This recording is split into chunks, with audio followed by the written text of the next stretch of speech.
One, Jon and Jim. The Padres are back. Thank goodness. Kevin Acee, our Padres insider, is in Cleveland. Will join us in less than 30 minutes at 3:30. This series gets underway just after 4 p.m. Pacific. We'll talk to Paul Garrison, who was at the event we were at yesterday at Novo Brazil Brewing, which is terrific for that EA Sports launch event with San Diego State. Paul will join us to talk about that and San Diego State football at 4:30. David J. Madfryers. Remember, the Padres just went through the MLB draft. We can talk about Ethan Salas, Leo DeVries, and more with the trade deadline approaching. But they are back, Jim. The Padres, the second half is here. The big roadie beginning tonight. Kevin Acee has written about this. He'll join us again in less than 30 minutes about this critical second half for Mike Shildt and the Padres and the belief in Mike Shildt as a manager from within the clubhouse walls. I read this article this afternoon. I was surprised by some of the quotes from some of the players. I was too. Because remember, we had talked about this. This was the big thing. Is Shildt the same way with his team as he is with the media? The way he is with the media is like, hey, you guys lost 10-0. What'd you think of, whomever who allowed 10 runs in one inning? Well, I actually thought he threw it pretty well. Right. But we had said that can't be who he is in the clubhouse. And there's quotes in here from Xander Bogaerts, Joe Musgrove, Luis Ariz, Jurickson Profar, and others saying that he has held us accountable. Manny Machado as well. He has. And truthfully, that's what we were kind of wondering here for the most of the season. Like, come on, there has to be something, right? Like when Manny's jogging up the first baseline, Shildt has to address that.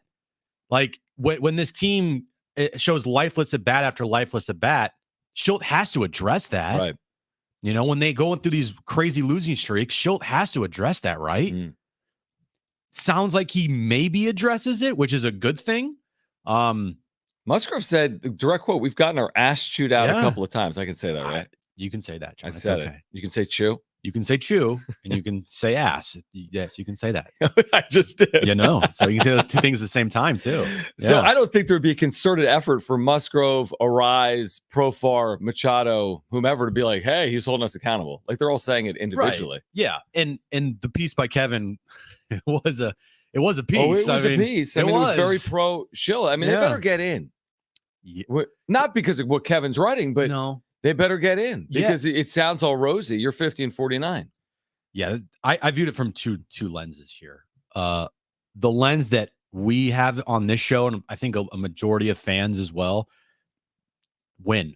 That's all that matters. Yep. Like, I'm sorry, but if you don't win, these types of puff pieces aren't going to really fly with the fan. Like, it doesn't matter. Sure. You can be the most positive people in the world, but it only counts if you win. Absolutely. And if you lose, you can't really go, hey, the process here. I'm sorry, you just can't. It's just not going to fly. They're not rebuilding your organization. No. Yeah. The last 6 years has been an up and down process nonstop. I know that there are new people in place here, such as Mike Shildt, and he wasn't truthfully a part of the last 6 years. But it doesn't matter. Like, it just doesn't. You got to win or else. That's how it is. And this is a crucial second half. If someone tells you this isn't a sprint, I would tell you read Kevin's article because they're deeming it a sprint. Preller said it was a sprint in the article. Yeah. So it's a sprint. Okay. They have 63 games remaining. They need to play better baseball. And if you read Kevin's article today, he mentioned that no team since I think 1989 won a World Series when having as many losing streaks of 5 games or more as the Padres have had this year already. We can't worry about it. Those are made up stats. Those are stats that you pick and choose from. And it doesn't matter. But it is still concerning how they've had so many losing streaks this season. We've talked about it. Like, can you have this many 5-game losing streaks in a year and expect to be in the postseason? Well, the other 4 teams that have had 4 or 5-game losing streaks all suck or are the Texas Rangers. You have the 3 worst teams and the Texas Rangers who have not been good, but they're not buried. They're 4 games under 500. And then you have the San Diego Padres. Now, there were a couple of fascinating things in here. Manny Machado talking about the accountability that Mike Shildt is holding this team to. Jurickson Profar saying that, I think he said in here that he loves him because he holds us accountable. And Joe Musgrove saying we've gotten our ass chewed a couple of times by Mike Shildt. And, oh, by the way, there's always been this, which, again, only matters if they win, to your point, which is when Mike Shildt managed the Cardinals, they won in the second half. And they did. I mean, in 3 seasons, they were 52 games over 500 in second halves with Mike Schilt. You're going to call a timeout there, but that's like saying if that's a timeout, then so is a timeout. Nobody wins the World Series with X amount of losing streaks. I'm just saying timeout because that was with the Cardinals. This is a different team. Just like the 1989 team to win a World Series with 4 losing streaks wasn't the Padres. If Mike Schilt can implement the second half Schilt with Schilt season is what they're calling it. Mm-hmm. All right. If he can do that with this team, then I will put way more stock into Mike Schilt as a quote second half manager. If you can't, then it means absolutely nothing. Well, you got to win. I mean, that's everything. I mean, they're 50-49, and they're going to be in Cleveland, one of the best teams in baseball, in Baltimore, one of the best teams in baseball, again, against the Nationals, where there's, again, a history between these two teams within the last month. I mean, it's all going to play out on field. Now, here's the thing. No matter what happens on field over the next 9 games, barring a complete and utter collapse, here's the thing. We could talk about Mike Schilt and the job he's done. All that matters right now is what this team is going to look like on the other side of the trade deadline. That's all that matters. Can you get to the trade deadline similarly positioned, as in don't have the wheels fall off, or the opposite would be nice, like go 7-2 or something over 9 games. And then what are you going to do, AJ Preller, with this exact team? What do you need to do with Darvish and Musgrove? No timetable. With Tatis, no timetable. With your bullpen struggling at times to get to Estrada and Suarez, what are they going to do to make this team better? You're right. Schilt's season only matters based on the roster that he's going to have in the second half of the season. He doesn't have the Cardinals of whenever, 2021. No. What's he going to have after the trade deadline to work with for the final 50 games? And how are they going to play up into the trade deadline?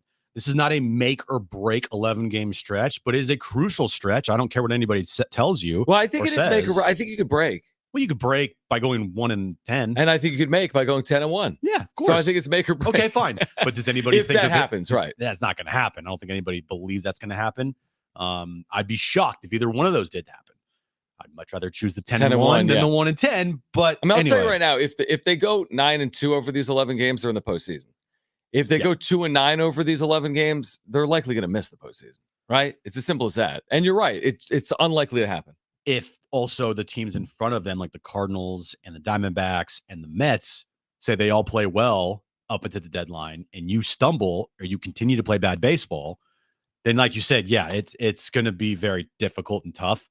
But I just don't see that happening. Neither do I. I don't see any separation here. I just see that essentially the Padres are going to be fighting with, what do you say, John? 5 teams legitimately? I've been saying, and I mean, correct me if I'm wrong, I think it's 8 teams. 8 you have? For 2 spots. I was talking about like 5 teams that I could legitimately see that could make a postseason push. Well, let's play that game for a second. I mean, I'm looking at the second and third wild card for the San Diego Padres. I think the first wild card is a reach. It's Atlanta. They're 11 games over 500. Yeah, so I think that's a reach right now. Yeah. So let's just start with the St. Louis Cardinals, who are 4 games over 500. Then the Mets, who are 3 over. Then the Diamondbacks are 2 over. Then the Padres are 1 over. Then the Pirates are 500. Then the Reds, Giants, and Cubs are all within 3 games of San Diego. So Cubs, Giants, Reds, Pirates, Padres, Diamondbacks, Mets, Cardinals is 8 teams. I believe there are 8 teams for 2 spots. To your point, someone falls off. Right. But I can't guarantee, right? I can't be like, well, Pittsburgh is going to fall off or Cincinnati's. How do you know? You got to assume that one of these teams could play good baseball. Like, what if Cincinnati has a 5-1 stretch or Pittsburgh has a 5-1 stretch? So I think there's 8 teams for 2 spots, and the Padres are one of those 8 teams as we sit here today. I just hope for this 9-game road trip, they treat it as a crucial part of their season. Mm-hmm. Like, I hope they go into this road trip treating it like a sprint. Like, hey, we're going to break things down. We got 9 games. This is our season right here. It's not really their season, but you get my point. Like, this 9 games, we're going to do everything we possibly can to play some of our best baseball. And let's try to go 6-3 or maybe even better than that. Let's set a standard. Let's say, hey, look, we're taking every game one game at a time, but with the mindset and the goal to finish off this road trip at minimum having a winning road trip over 500, 5-4 at worst. It's a big win, isn't it? I think you go 5-4 on this trip. It's like we could talk about it coming up in the wrap. Would you sign up for? Would you even sign up for worse than it? Like, would you take 4-5? We said 4-5 wouldn't be the end of the world. Be 500 because you come home 500. One game over right now. It's not like anything's really changed. Yeah. And you do play 2 games against the Dodgers, but you've also played really well against the Dodgers this year. And the Dodgers aren't the almighty, unbeatable Dodgers this year so far. So unless the Dodgers kick it into a second gear and all of a sudden start the second half like 10-0, I don't feel like this like scary, daunting task is ahead of them if they happen to go 4-5 on this road trip, because you get to August 1st, the deadline happens, whoever they bring in here, and then that stretch that I've been talking about for about a month now, that's when you got to kick that thing into gear. Well, but I'm with you, but we're also saying you got to kick it into gear now. Like, how much longer can you kick the can, so to speak? Like, are you kicking any of the can going 4-5 over these 9 games? I would honestly say no. You still have so many games. I mean, think about it from like an NFL perspective. After this road trip, they have 54 games left. If in the NFL you had 54 games left, you have time. Like, it's a fortune of time. At some point, you start running out of time. Look at the Padres of 2023. You get through August well under 500. You have run out of time. But nobody's envisioning that right now. I'm with you. I say get to August 1st, 500 or above. Take your chances. Upgrade your roster. Take advantage of your schedule. At some point, you're going to have to take advantage of your schedule. Yeah, and the positivity that Schilt brings to this club, it's all great, but it doesn't matter unless you win, guys. That's the most important thing here. Is winning. Yeah, I do question when I read that article, and it makes it sound like, I mean, it's amazing. You read that article like, oh, is this about Baltimore? Oh, it's about San Diego. Like, oh my gosh, the team is 20 games over 500. But I read it, and I say to myself, you know what? If they had an identical record this year to last year, of course, there's wholesale change this year with your manager, but you go 82-80 with this team and miss out. What's changed? Is Schilt gone? I mean, I just read an article that makes him a top 5 manager in the game. This is like the 4th or 5th article about Mike Schilt about his positivity and how great he is. So is he, like, I've been saying that I think that if they don't make it, Preller's gone, which in turn probably means Schilt's gone. But I read something like this, and maybe Mike Schilt gets a lifetime deal. You really do read it, and you think to yourself, man, this team is really good. Why was this guy not a manager between St. Louis and now? And then you get to the part of the article where it's like, oh yeah, they're 50-49 and they're out of a playoff spot. Right, you're like, what? I thought I just read that the guys would run through walls for this dude. You're telling me that the positivity is not translating here, or what's happening? Why is it not translating to more wins? Like, is it the roster? Because if it's the roster, then okay, then we can blame AJ Preller. It's not the roster. But it's not the roster, because the majority of the roster is there, missing a few key pieces, yes. But you're not decimated by injuries. They're decimated by injuries. They are decimated by injuries. I know you don't like hearing that. They're decimated by injuries. Their top 2 starters heading into the year, their top 3 MVP candidate, their $280 million guy who hasn't been that, have all missed crazy time. That's decimated. Okay, I would view it a little differently, but I get your point. I mean, they're missing 3 key players. They're right. You're missing 3 key players. It's been 4 at times. I mean, I think Bogart's coming into the year, we would have said was a key player. He was part of the big 5. Well, let me rephrase it this way. Yeah, you're missing 3 key players, but the 5 all-stars that you have on this team, you're missing one of those guys. I get it. Yep. But you still got 4 all-stars on this team. You got a guy who's finished top 5 in MVP in Manny Machado before. Top 2. You've got a guy who's won multiple World Series and Xander Bogaerts, multiple-time All-Star. You have a Rookie of the Year candidate. You have a 2-time batting champion in your lineup. You're saying they have more than enough as they're constructed now? I'm just viewing it as trying to not make excuses, because I can see it going down that path if they don't win. And I am firmly sitting here saying the excuse train should be done. What if it's not an excuse and it's just a fact? Like, the fact is, Yu Darvish and Joe Musgrove, their number 1 and 2 pitcher to begin 2023, are out indefinitely, and their top 3 MVP candidate 2 times in Fernando Tatis Jr. is out indefinitely. And you know how many teams I could find in the history of baseball that have had similar situations that have made the postseason before? I'm sure there's examples, especially with the expanded postseason, but there's also examples of teams completely falling on their face. For sure. There's both sides. Yeah. There's both sides to that. It's not just all one-sided where no, I'm not making your the top excuse. 2 starters, that team will never go to the postseason. If they miss the postseason, it'll be extremely disappointing and there will be accountability. But I will also say on the other side of that, the fact is, Yu Darvish, I'm making it up, didn't pitch the final 3 months of the year. Joe Musgrove didn't pitch the final 3 months of the year. And Fernando Tatis Jr., I'm making it up, missed 2 months of time. I totally get it. There are factors at play here, but do you think anybody in that clubhouse will be at the end of the year will be like, hey, you know what? We didn't have Darvish or Musgrove for a majority of the season, or Tatis, because he missed about a month and a half. That's okay. I don't think the clubhouse cares near as much as the people listening to our voices, by and large. Okay. I don't think that Adrian, and I don't want to paint Adrian Morejon with this brush, but I don't think Adrian Morejon goes home at the end of the season and can't sleep because the Padres were a game out. Where I think lifelong Padres fans are, these guys are here today, gone tomorrow. I mean, Luis Ariz wasn't here until May of this year. I'm not saying it's all like that. I'm saying who's going to be more disappointed if the team misses the postseason is the Padres fans that have invested hundreds of hours of time in this team. Who should be really disappointed are the people that put the team together. Certainly AJ Preller, his front office. Well, they could lose their job over it. I would argue that I'd be more pissed off as a fan if I found out anybody in this team, if they don't make the postseason. Yeah, but you know what I mean. Like, whatever. They wouldn't say it publicly, but my point is they're not fans. They're players. There's a lot of people. I guarantee you right now, if we went to the clubhouse, say, where do you sit in the wild card standings? 80% of them have no idea. Well, you think they know they're a game out? I think they know that they're not in fans. it. They're players. They know they're in it. Yeah, they know they're in it. I'm just saying it's different from a player perspective. I'm less concerned about what they think about at the end of the season. I'm more concerned about what Padres fans think at the end of the season, truthfully. I'm more concerned if this thing doesn't go to the postseason. What's going to happen? Yeah, definitely. Me too. But it goes either way. Like a couple of days ago, we asked like, what's the percentage you have for them to go to the postseason? I think I said 51%. I think you might have said 49%. I said 50. 50%.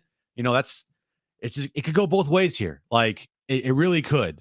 And according to the positivity that Schilt brings, I mean, we shouldn't have anything to worry about. Listen, I hope it comes to fruition. It would be incredible if it is second half Schilt and Schilt season and they take advantage of a tough road trip and AJ Preller does his part and they go out and get Garrett Crochet. We'll hear from Jeff Passan coming up later this hour, the latest on Crochet's pursuit around Major League Baseball. I would love to see it. The unfortunate part of it is, in fact, I was over at San Diego State earlier today talking to some of their new players. And like, hey, like they're asking me about the Padres. I'm like, this is who they are. It's always 2 steps forward, 2 steps back. Jake Cronenworth is quoted in this article talking about that. If you've been watching the Padres for the better part of the last decade when they've been relevant, there's always something. It's never smooth sailing, including 2021, 18 games over 500, finish under 500. 2022, got way over 500, played 500 baseball for the last 4 months, did make a run in the postseason, but it's never that smooth 98 win regular season. Yeah, like the last 6 years are the timetable over where they were trying to compete, right? Since Machado got here in 2019. So that's when they said, all right, we're going to make a push here. I think maybe you could argue when Eric Hosmer got signed, but anyway, whatever, it's semantics. This has been the most relevant the Padres have ever been in their franchise history for a long period of stretch of time. But no way in hell has this been even close to the best / golden age of Padres baseball. Not even close. Yeah, I agree. This team has gone through way too many ups and downs, way too many collapses, way too many promises of great seasons being shattered by underperforming star players, and way too much dysfunction inside of that organization to even attempt to say this is on field the golden age of the Padres. Not even close. If it is, it's going to come in the future. If this is the golden age, then hopefully we see it in the second half of the season and the postseason. Hopefully we see it in 2025. Peter Seidler, kind of famously saying at the beginning of the decade, this is our decade. This is the decade of the Padres. Well, it ain't over. No. It's 2024, so go prove it on field. And I don't want to be talking about the final week of the season or a game back with 6 to play. Well, we might have to, John. I know. We might have to. Just go Go run away with something. There's 3 wild cards. Go. Now, again, there's also the quotes in here about, hey, we've overcome some of these injuries and we're going to get some guys back. I think there is a belief in there. We can only play so well while dealing with gaping holes. We either address the holes at the deadline or we get healthier. If we don't have Tatis for the remainder of the year, nobody's expecting that, but I'm just saying, if they didn't, to pretend like that doesn't have an impact is not reasonable. It would have a massive impact if Fernando Tatis Jr. did not have another plate appearance this year. No, it has an impact for sure. But I will keep saying, I believe they still have enough. They have all-stars up and down their lineup. When Tatis was out during that 15-game stretch, they're one of the best offensive teams in baseball without Fernando Tatis Jr. True, but they've also been one of the worst teams in baseball for the last week without Fernando. It's both ways, but my point still remains. They have enough, even without Tatis. Tatis is a massive help. We all agree for sure. But it's not like Tatis, truthfully, he was not having like this MVP gaudy season like an Aaron Judge. A good enough season, but you're right. Let's get Kevin Acee in here. Okay. I mean, not literally. He's in Cleveland, but we'll talk to Kevin on the other side because the Padres and the Guardians are kicking off the second half, so to speak, in Cleveland coming up in about 45 or 50 minutes. He is our Padres insider. We'll talk to him about second half Schilt, about the trade deadline, the health of Luis Ariz, by the way, heading into the second half of the season, and the timetable on Tatis. That's next.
Kevin Acee is our Padres insider. He reported on Fernando Tatis Jr.'s timeline. He'll join us next from Cleveland.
All right, this update's brought to you by Toyota Carlsbad. Relaxed and friendly since 1972. Padres, they are back to start the second half of the year. 63 games remaining in the season. They start a 9-game road trip tonight in Cleveland versus the Guardians. 4:10 first pitch. Matt Waldron on the mound for the Padres. The heat is on for big summer savings at Toyota Carlsbad. Right now, save on new Toyota Tundra and Tacoma trucks. See specials online at toyotacarlsbad.com. Toyota Carlsbad, the most relaxed and friendly place for over 50 years.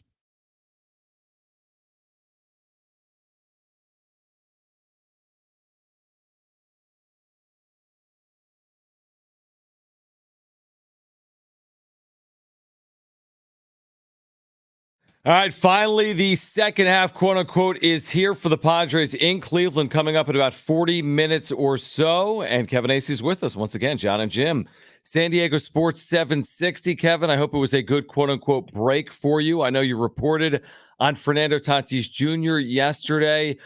For our listeners that may have missed it, what's the latest here on Tatis? Is there any sort of timeline for Tatis here in the second half or not? Thanks for hopping on. Mid to late August. I mean, he's going to need a couple more. He's going to need another MRI at least, which would be in a couple weeks. The stress reaction is still there. There's sufficient.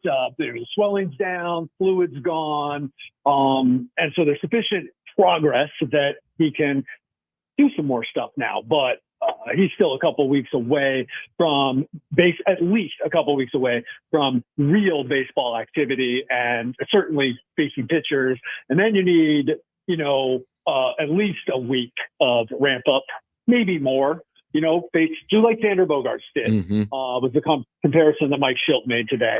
And so you're talking about a week to 10 days between, getting some real BP and then going on a rehab, probably, doing something like Xander did where gets like 30 at-bats in one day against pitchers, minor league pitchers, and, then return.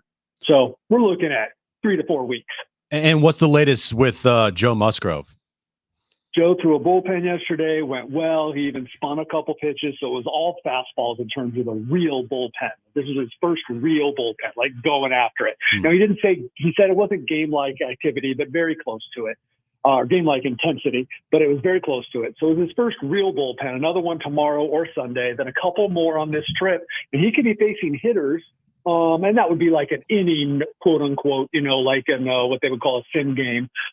He'd face 3 or 4 batters throw 20 pitches, probably back at Petco as early as that, maybe during that Dodgers series. What is that, the 30th and 31st of July? And probably a couple of those, depending on how he's feeling. All of this is dependent on him coming out of everything he does, not feeling any discomfort there in his elbow, which he has not yet. He loves how it's going. They love how it's going. And so, again, late August. So probably both those guys, or if things go well, both those guys in mid to late August. And you, Darvish, I know that obviously it's a personal matter. Would they be, quote unquote, counting on him at all in the second half, or would it be kind of a, I don't know, just you get him back and it's a win, but they're not counting on that?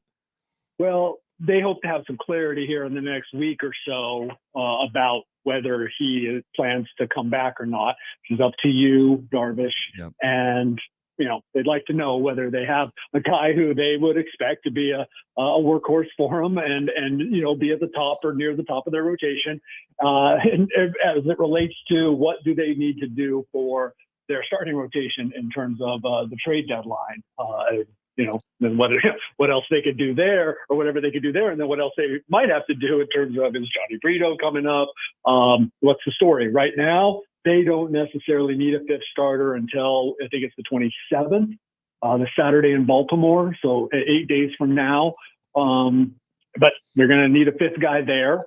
Then they could go again without one for a little bit, but you hope by then that they would have done something at the All-Star break, or at the trade deadline. So let's go there with the deadline. What are the expectations? It's basically these 9 games, because you come home and by then you're basically at July 30th. So they're making their plans obviously over the course of this 9-game road trip. What do you think they're hoping to accomplish or hoping to do between now and July 30th?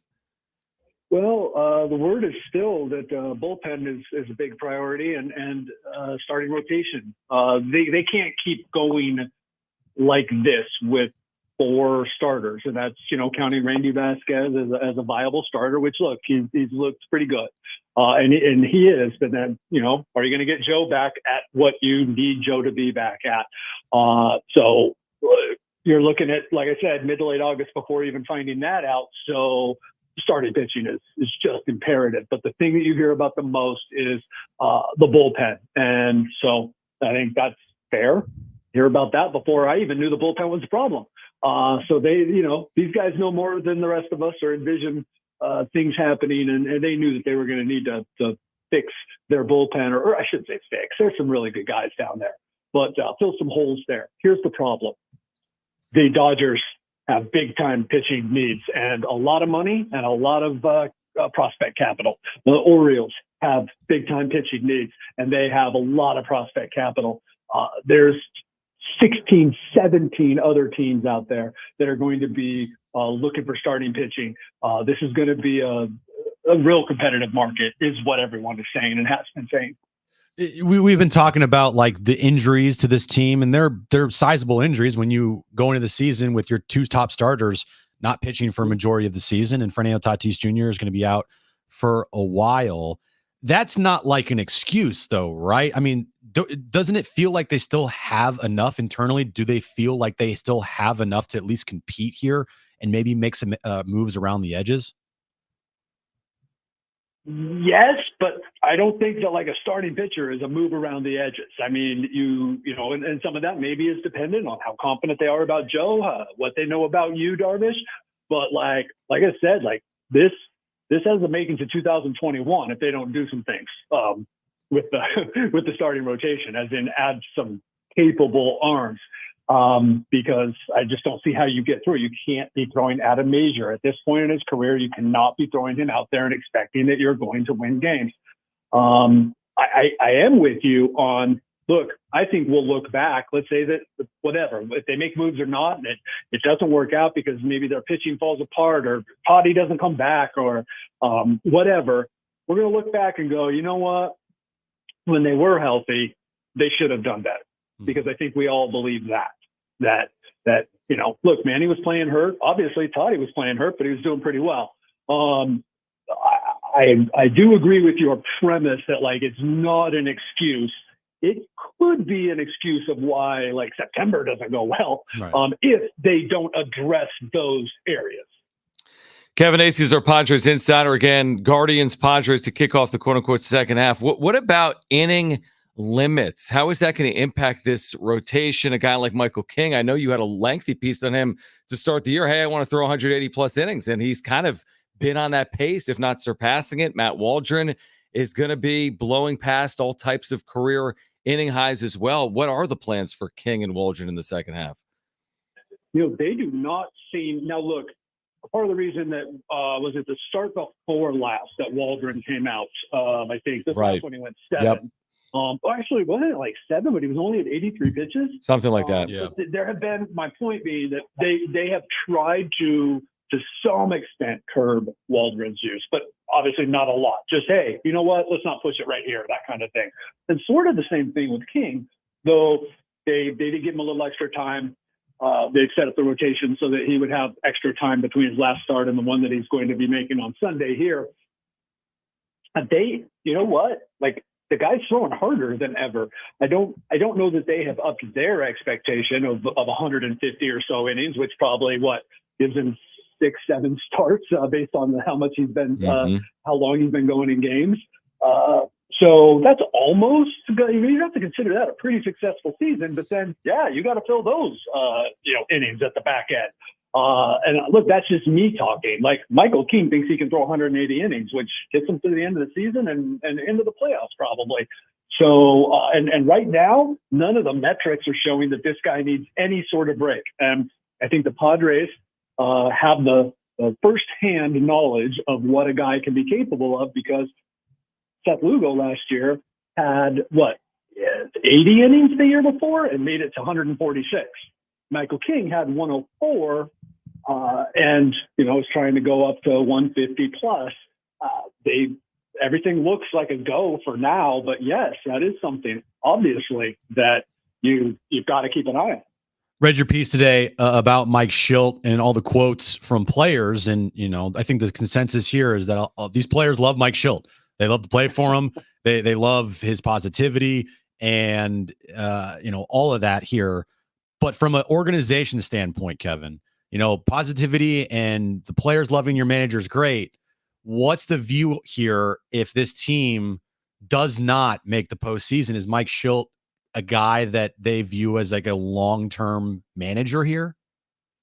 Well, a lot is up in the air because you've got to, ask questions about AJ Preller, right? Yeah. Who's the guy who made the decision to hire him. I do know that, everybody likes Mike Shildt and believes that he has begun to institute some things that they believe in terms of the way that a team should be run. But if there's going to be a new president of baseball operations, then everything's out the window. All right. But the belief is that Mike does have the clubhouse. And I'm glad you asked about it because, look, people, it's virtually impossible to get anyone to say anything other than positive things about their current manager. Okay. But so I want to stress that this was something that I waited on. And now, while I'm not saying that the quotes were old, but that I wanted to have a firm understanding of how they felt and how strongly they felt about Mike Shildt before I did this story. There is a real belief in him as a player's manager, as a guy who knows what he's doing, and the faith that he has, and that his positivity is kind of exactly what they need. He's empowered the leaders on the team. And so I want to make sure that it's not just oh yeah, you know what? Because they said nice things about Bob Melvin. And guess what? At the beginning, they said nice things about Jay Stingler. So, whatever. But I do believe that there is a really good feeling about what Mike Shildt is doing here. But you know what? If AJ goes, who knows what it is that they decide to empower the next general manager to do. Kevin, before you go, I mean, this trip, I think, to be fair, is somewhat daunting. Now, Washington has really struggled, but the Orioles are 20 games over. The Guardians are 20 games over. How much of their decisions at the deadline have to do with this trip, or are their minds made up that regardless of this trip, they need to get into the postseason, and that's their plan? Yeah, I believe that is. Now, look, go 0-9, sure, and you find yourself 7 games back. That's a whole other thing. I think this team has shown that injuries are an excuse. Let's just say that it's been a pretty remarkable job in some games where you look at those lineups before the game and you go, so they believe that if they can get those guys back, that if Xander's going to be closer to what he's been the last 9 games, if you go back to the 7 before he was on the IL, batting 360. Manny's going to be the guy who over the last 22 games has a 920 OPS or something. Get Toddy back, get Joe back. That adds a few pieces and that this is a legitimate championship contender. And I don't see anything on this trip, barring, like, again, like, it's not just how their record is, it's are they 6 or 7 games back? And, you know, at that point, is there the appetite from above AJ Preller to invest what would be necessary in a very tough buyer's market to legitimately improve your team? Never dull. Deadline's coming. We'll catch up again next week as we get closer. The team will be in Baltimore next weekend. And Kevin, we appreciate it. Have a good weekend. We'll do it again next week. Right on. Talk to you later.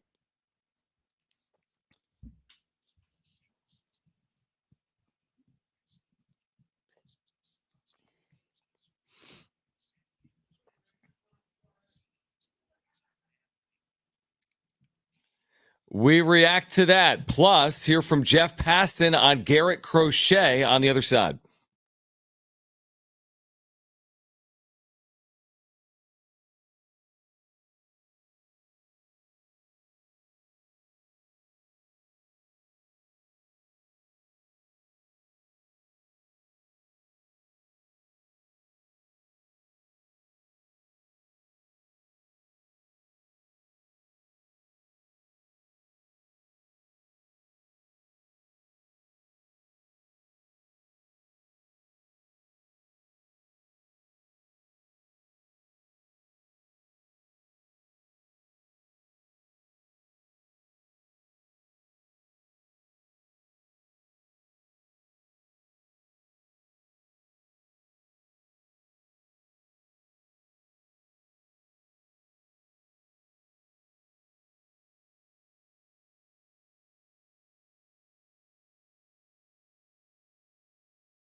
All right, what is the latest on White Sox ace Garrett Crochet? Plus, we react to a conversation with our Padres insider Kevin Acee next.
Fans, David J. Madfryers. Great resource for Padres fans to join us at 5:30. Every single draft pick we will go over with All David. 20 of them.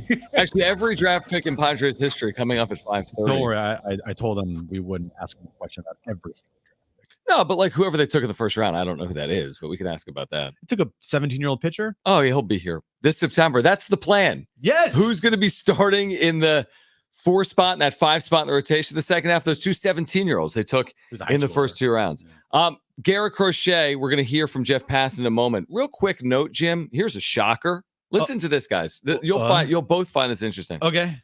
Former San Diego State head coach Rocky Long has been hired at Fort Lewis College, Division II, Durango, Colorado, as a defensive analyst. This is a team that went 0-11 last year, hasn't won a game since October 5th, 2019. Rocky is still coaching. He had been at Syracuse. He's a defensive analyst at Fort Lewis College in Durango, Colorado. I was not exactly expecting that today. Me neither. Right? I didn't. Man, coaching is in his blood. He's been coaching for forever. That just is like something. Who he is. It's who he is, man. Coach wherever. Isn't that amazing? Like he just. You love coaching. Is he the defensive coordinator? No, or is he just an analyst? He's an analyst. Yeah. Kind of crazy. Good for him. Okay, let's hear from Jeff Passan on ESPN today on the latest with Garrett Crochet. The San Diego Padres, would love to get Garrett Crochet. The Los Angeles Dodgers, with all the injuries in their rotation, would love to get Garrett Crochet. And the Baltimore Orioles, frankly, need a pitcher like Garrett Crochet. The question, though, is going to be about those aforementioned innings.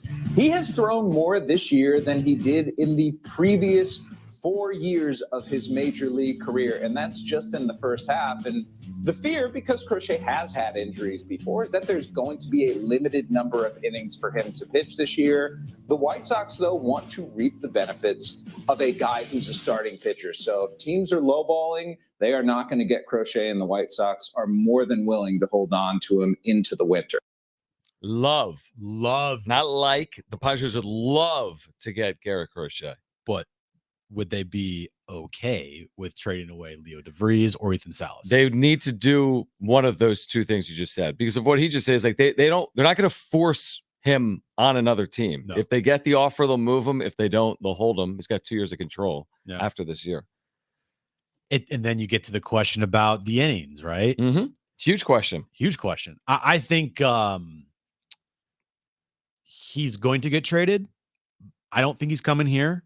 I think he will go to one of the big teams, like the Dodgers, the Orioles, those are the Phillies, big teams based on record, maybe? record wise. That's what I mean. Yeah, the top teams in baseball, because they feel more confident with where they're at and probably willing to maybe go all in, rather than if you're the Padres around 500. Do you really, truly want to do this and trade away another top prospect? I think your point is spot on. Other than Crochet doesn't make you all in for this year. I mean, you already are. It's a multiple year thing. That's the thing. Like, it allows you to be viable in 25 and 26. Like, I'm not going to be worried about his innings in 25.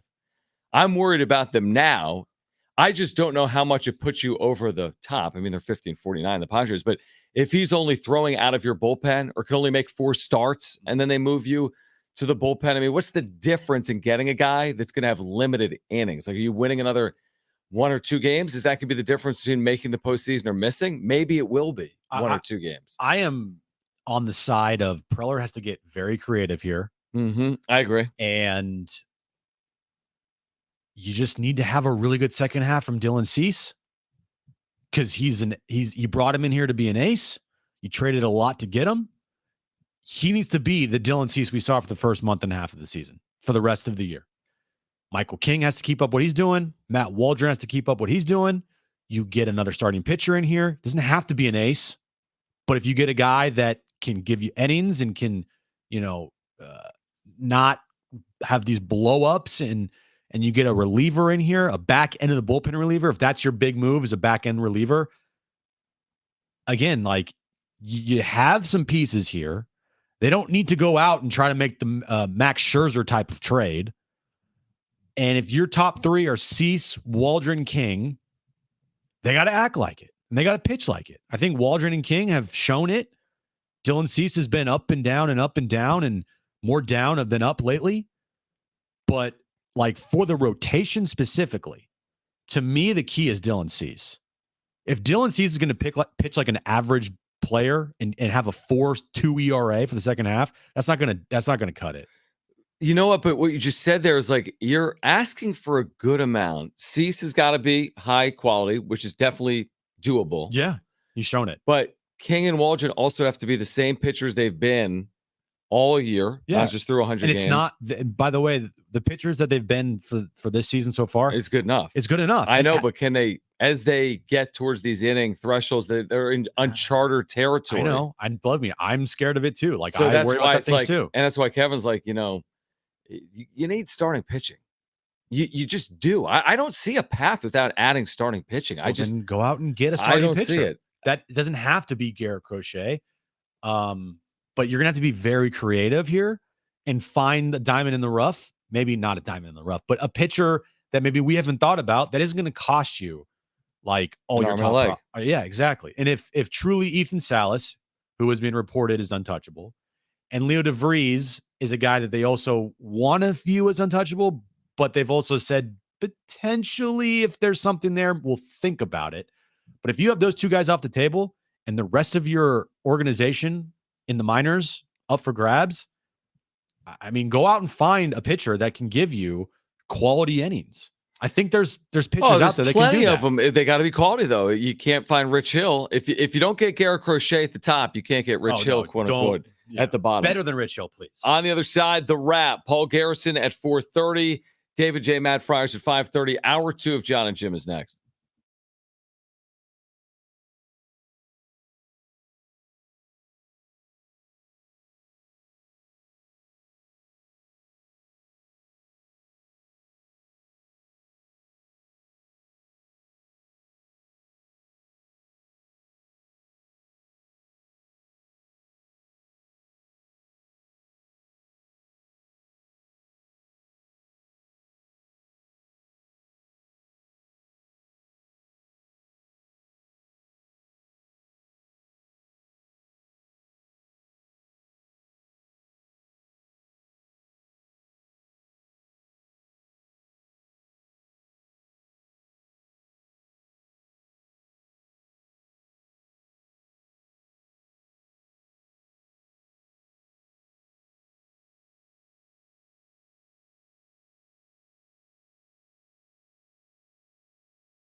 This update's brought to you by Toyota Carlsbad. Relaxed and friendly since 1972. Padres baseball returns tonight as they take on the Cleveland Guardians. Matt Waldron on the mound for the Padres. The heat is on for big summer savings at Toyota Carlsbad right now. Save on new Toyota Tundra and Tacoma trucks. See specials online at toyotacarlsbad.com. Toyota Carlsbad, the most relaxed and friendly place for over 50 years. The second half begins. It's Padres Guardians for the weekend. Plus, we get the latest on the timetable for the return of Fernando Tatis Jr. And with the MLB trade deadline less than 2 weeks away, is A.J. Preller in the mood to make a splash? We'll kick off the weekend right now with Jon and Jim. All right, San Diego and Southern California, what's going on? This is hour 2 of Jon and Jim. We're getting you ready for Padres and Guardians to kick off the second half, quote unquote. Paul Garrison, East Village Times. He was at the EA Sports College Football event we were at yesterday, Novo Brazil Bruin. That was awesome. By the way, he'll join us coming up at 4:30. David J. from Mad Friars to talk about the draft, Major League Baseball draft, to talk about the trade deadline. He will join us coming up at 5:30. Doesn't it feel like it's been longer than 4 days? Yes. Now, it's kind of like 5 days since the Padres played. They played Sunday afternoon, but it feels like it's been a week. It feels like it has been a full week. Mm-hmm. And it kind of has been. I mean, I feel like we've had a lot to talk about this We week. have. From like a show perspective. But it's the gone by Padres, it quickly. feels like it's been forever since we've seen them. Yeah, it's like they lost on Sunday. That was just this past week. Yeah, it feels like it's been like a full. I'm like, is this the next season? Like, I know. We had a full like spring training again. So we'll finally get to see him again here tonight. We mentioned it with Kevin. You're playing two teams that aren't just good on this road trip. They're 20 games over 500 at the halfway point. Cleveland is 21 games up on 500. Baltimore is 20 games over 500. Thankfully, Washington has not been very good. They've really fallen off, actually. I think they're 8 or 9 games under 500. But, like, you're not just playing, like, good teams. These teams have better records than the LA Dodgers that you're facing this week on the road. They have the best records in the American League and all of baseball. Yeah, it's basically these are two of the best three, maybe, with the Phillies. Phillies, best records?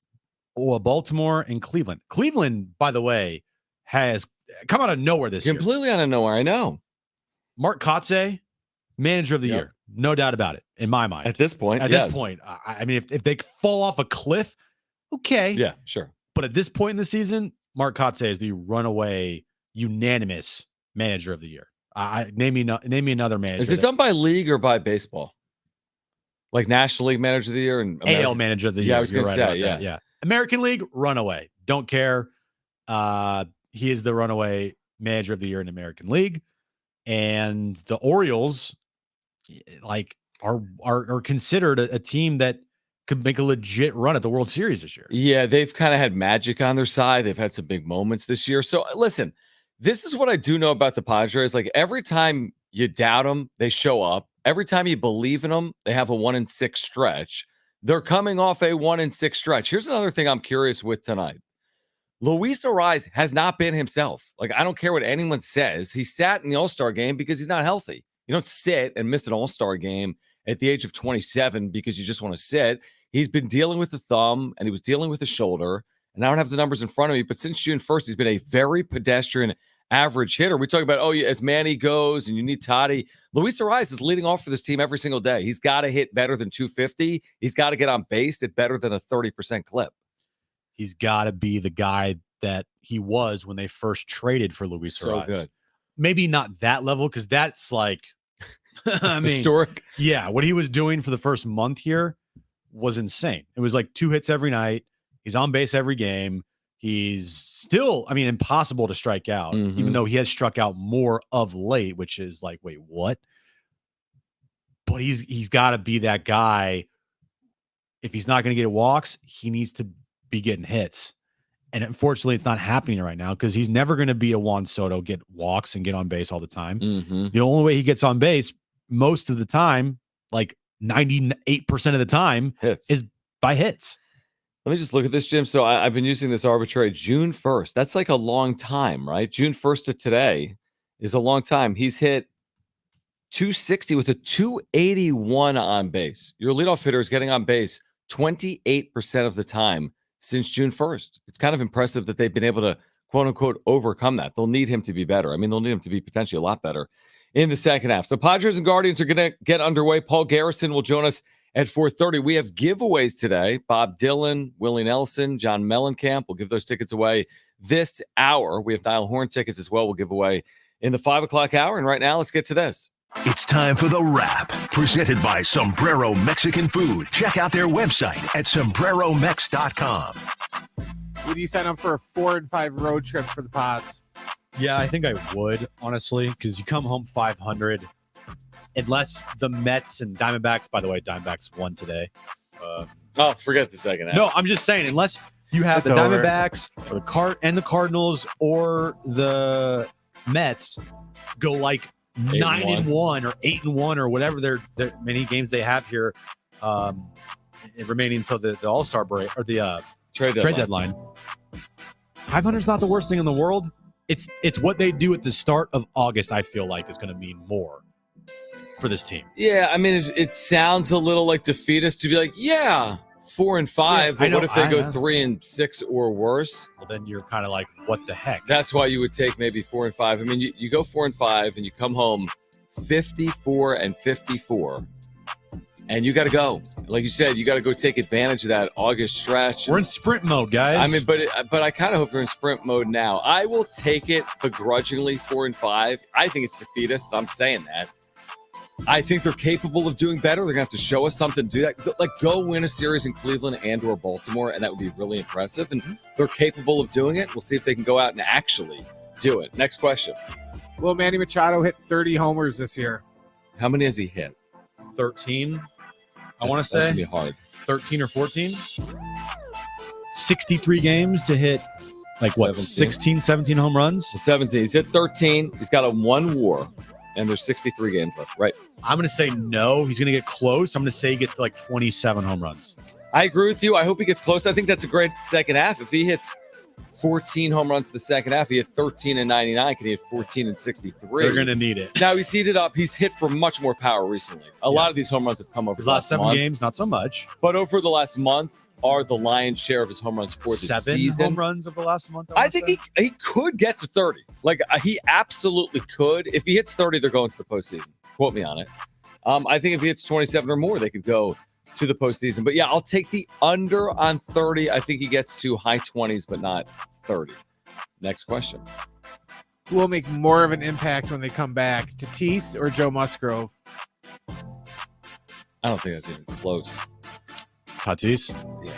Yeah, because I don't really trust Joe. I kind of it's- trust Tatis. I And just, he plays every day. Yeah. like, if Tatis was doing that with his stress reaction, Right.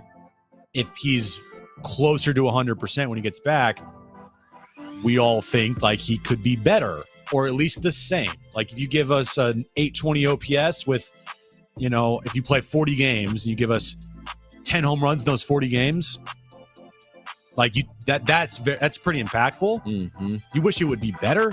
I just have, I hate to say it, I just don't have any faith in Joe, because when he was pitching, he was not good. And he's just not healthy. So No. because of that, like, I believe Tatis can get healthier. And I just don't know if Musgrove is going to be able to make 8-10 starts for this team. I mean, if he makes 4 starts for this team, how could he have as much of an impact as Fernando Tatis Jr. over 40 games? So I'm gonna bank on Tatis getting back, not just getting back, but being impactful. Because when he is healthy, he tends to be impactful. And we haven't even seen him healthy this year. The stress fracture he's been dealing with since Korea or the Giants series at home. Stress reaction. Whatever it is. Since Korea or that Giants series. Yeah. I mean, he's been Started the dealing with it for like 100 games. Yeah. So get past that. I think he could take off hopefully when he gets back. Stress reaction sounds like he has a peanut allergy or something, or he's just having a bad reaction to stress. It's a weird term, and they need to get him healthy. I have a Simple as stress that. reaction every day. Yeah, so do we. Next question. The Olympics start a week from today. What sport or athlete are you most excited to watch? Good question. Thank you. I'll go with, because this is just the top of my head. I don't know. I'll go with Simone Biles, just because of what happened to her at the Olympics Simone last time. Biles. I like this. Yeah. And we It was all a big talking point 3 years ago. Huge. Mental issues, Yes, mental mental health issues, and she got a lot of grief for it and whatnot. I'm looking forward to watching Simone Biles. Have you seen? We watched it. There was a 2-episode series called Biles or Simone on Netflix. I saw Kristen put on something on social media about that. Or really well done. I haven't watched and here's the thing: after the Olympics this fall, there's a whole series on her time in Paris. You know what? Because I watched this documentary and because of what happened and because of how complex and crazy this sport is, I'm with you. Because you know how they have something called the twisties in gymnastics, which is the yips in baseball? That's what she had. Yes, what she said she had. Like, how do you have that in your head for the last 3 years and be like, oh, it's cool. I'll land some 6-flip combination in some random moment in Paris and pretend like Tokyo never happened. There's a lot of storylines, by the way. I mean, we've been talking about Olympic men's basketball. Swimming's always a big deal. Gymnastics is always huge. Track and field's massive. I mean, there's some huge events, obviously. And I want to say gymnastics is week 2 and swimming is week 1. But yeah, the Biles story, because of 2021, is really intriguing. And everyone had an opinion on it. Oh, when you watch this thing back, there's some really strong opinions by sports talking head types like, she's a quitter. How could she do this? And you watch this back with the benefit of like a little bit of perspective. You're like, well, this isn't really being reasonable or fair when you see what she was dealing with. For sure. You can you could die. You go up in the air. You don't know where you're going to land. You can land on your head. Yeah, you could break your neck. Like, that's what they talk. People break their neck doing these. And she goes with such force that a wrong movement, or if you're thinking or whatever, she could have seriously got injured. I mean, how many times have you seen like a gymnast do something and they get injured? A lot. It happens a lot, probably more than you think. Definitely. And so if you are in your head, it's like the yips in golf, dude. When you or yips in baseball. Now in golf, if you have the yips, you can't like get like seriously injured. You just miss a putt. No, it's more or less like the shanks. Ugh, I even hate saying that word. I know. Well, but baseball. Remember, who was this? Chuck Knobloch. Like, you can't throw to first base because you've got like a block. Dude. Yeah, a mental block that until you actually experience it, it's hard to really talk about it. Because if you don't experience it, if you don't 100%. Truly know what that is, you can't really talk about it. Honestly, I'm very much looking forward to it. Here's the other thing I'm looking forward to. We've spent so much time talking about it. We were in Vegas for this men's exhibition game against Canada. They've since played. We've talked about it. 2 more exhibitions, Jim. What's today, the 19th or the 20th? 19th, so John. Tomorrow they play at noon Pacific, by the way, on Fox against South Sudan. This is in London. And then on the 22nd, so that's Monday, they play at noon Pacific against Germany. And then it's the Olympics. So 2 more exhibitions for the men's team. The one thing I will say about the men's team, real quick, and they've put this up on the screen a lot, is all they do is turn the basketball over. I mean, they had like 35 turnovers through 2 games. These are 40-minute games. So I get it. They're working out some of the nuance. They haven't played together. You've got players that haven't spent a lot of time on the court at the same time right now. I feel like if there is something that could do them in, a 17-18 turnover game is something that potentially could cause problems for them in a 40-minute game. I think turnovers, and if they get into too much of a one-on-one game, to where if it's too much of just, LeBron or, Ant-Man's just going to do ISO in the corner or something, then it's just a lot of one-on-one and there's no ball movement or anything else, and they'll get stagnant. That's what happened in that team with Iverson when they lost. They didn't really play team basketball. They just did one-on-one the whole time, and that doesn't work in Euro play. I think this team is better than that team by a lot, but I do think that there are players on this team that if you give them the ball, it could turn into a black hole situation.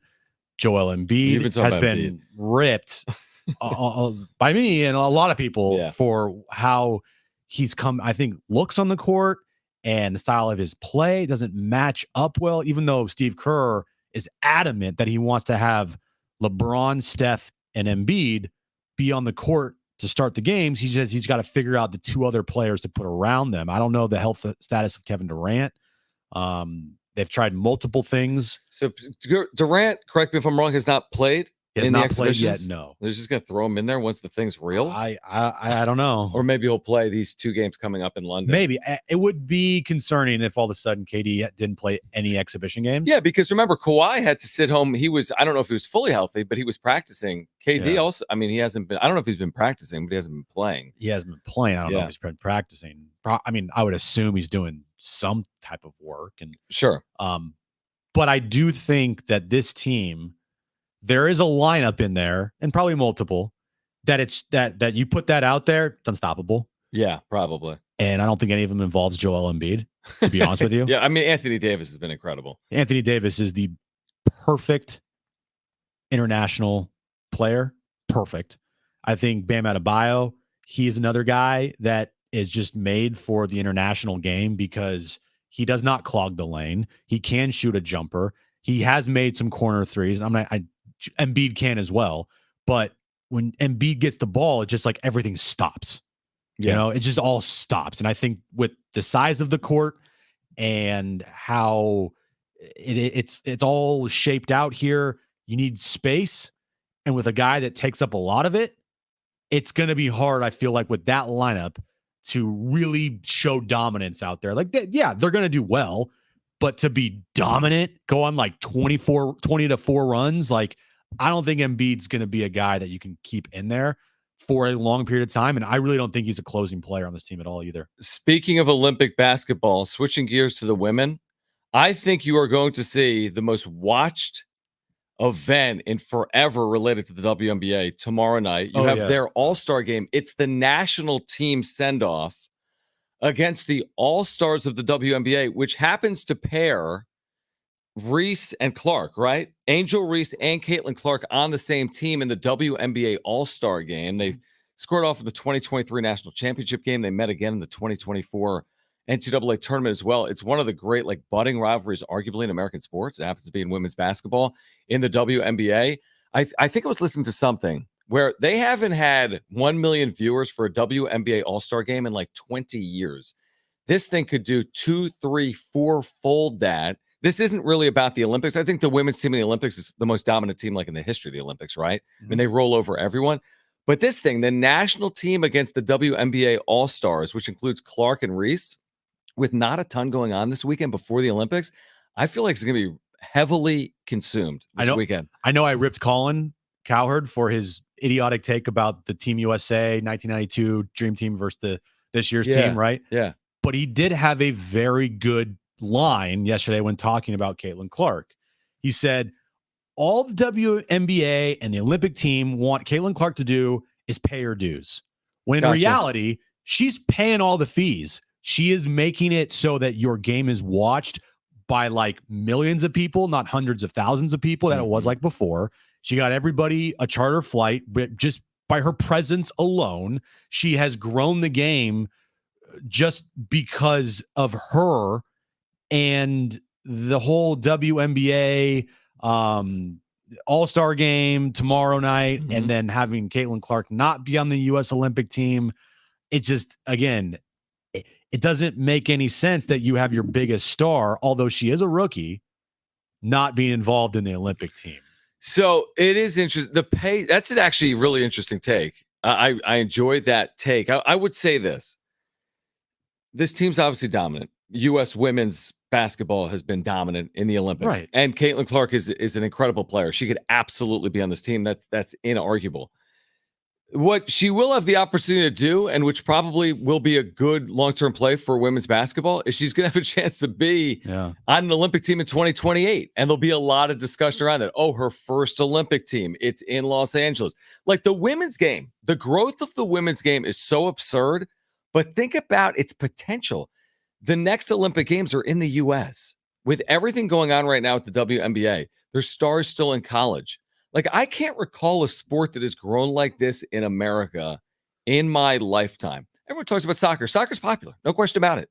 Absolutely. But it's been like gradual growth, and there's been some periods in time where it's been more popular than others.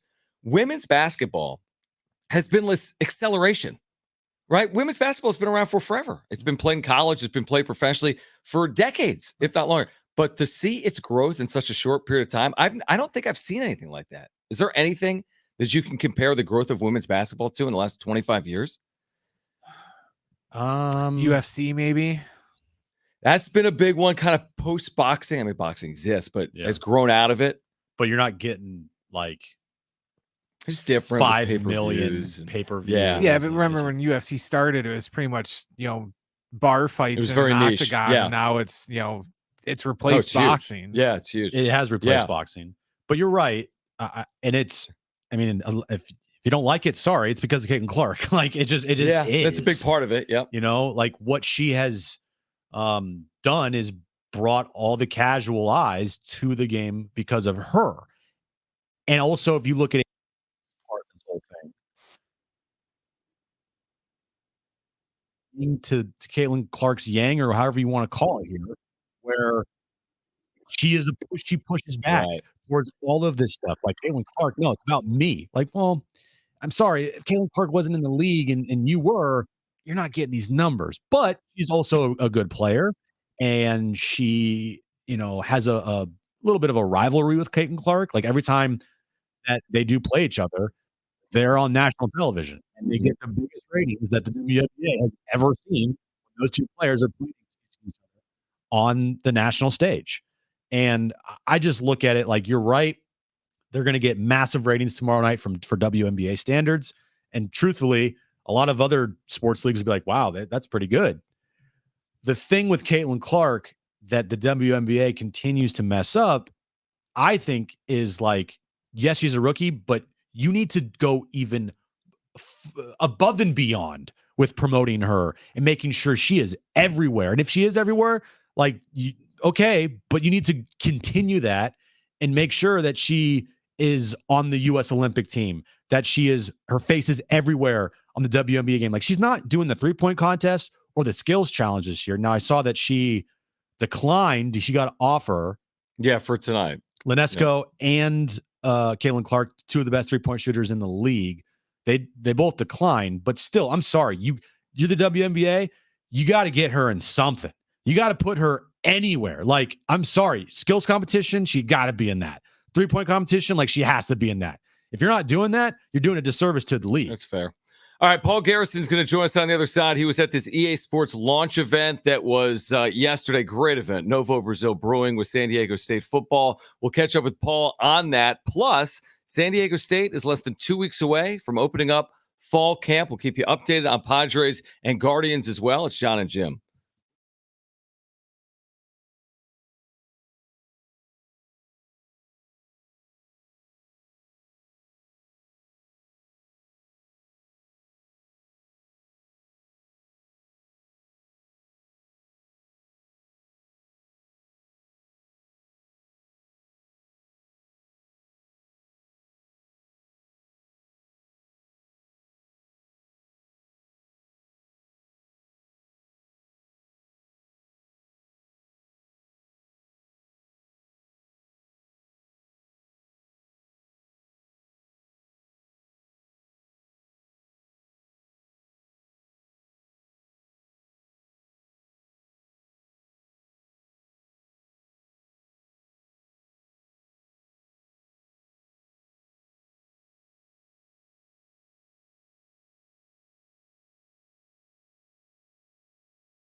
All right, Paul Garrison, East Village Times, reports on San Diego State football and basketball. He was at that EA Sports launch event yesterday at Novo Brazil Brewing. He'll join us next.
All right, this update's brought to you by Toyota Carlsbad. Relaxed and friendly since 1972. Guardians and Padres, they're underway in Cleveland to kick off the second half of the season and the start of the Padres' 9-game road trip.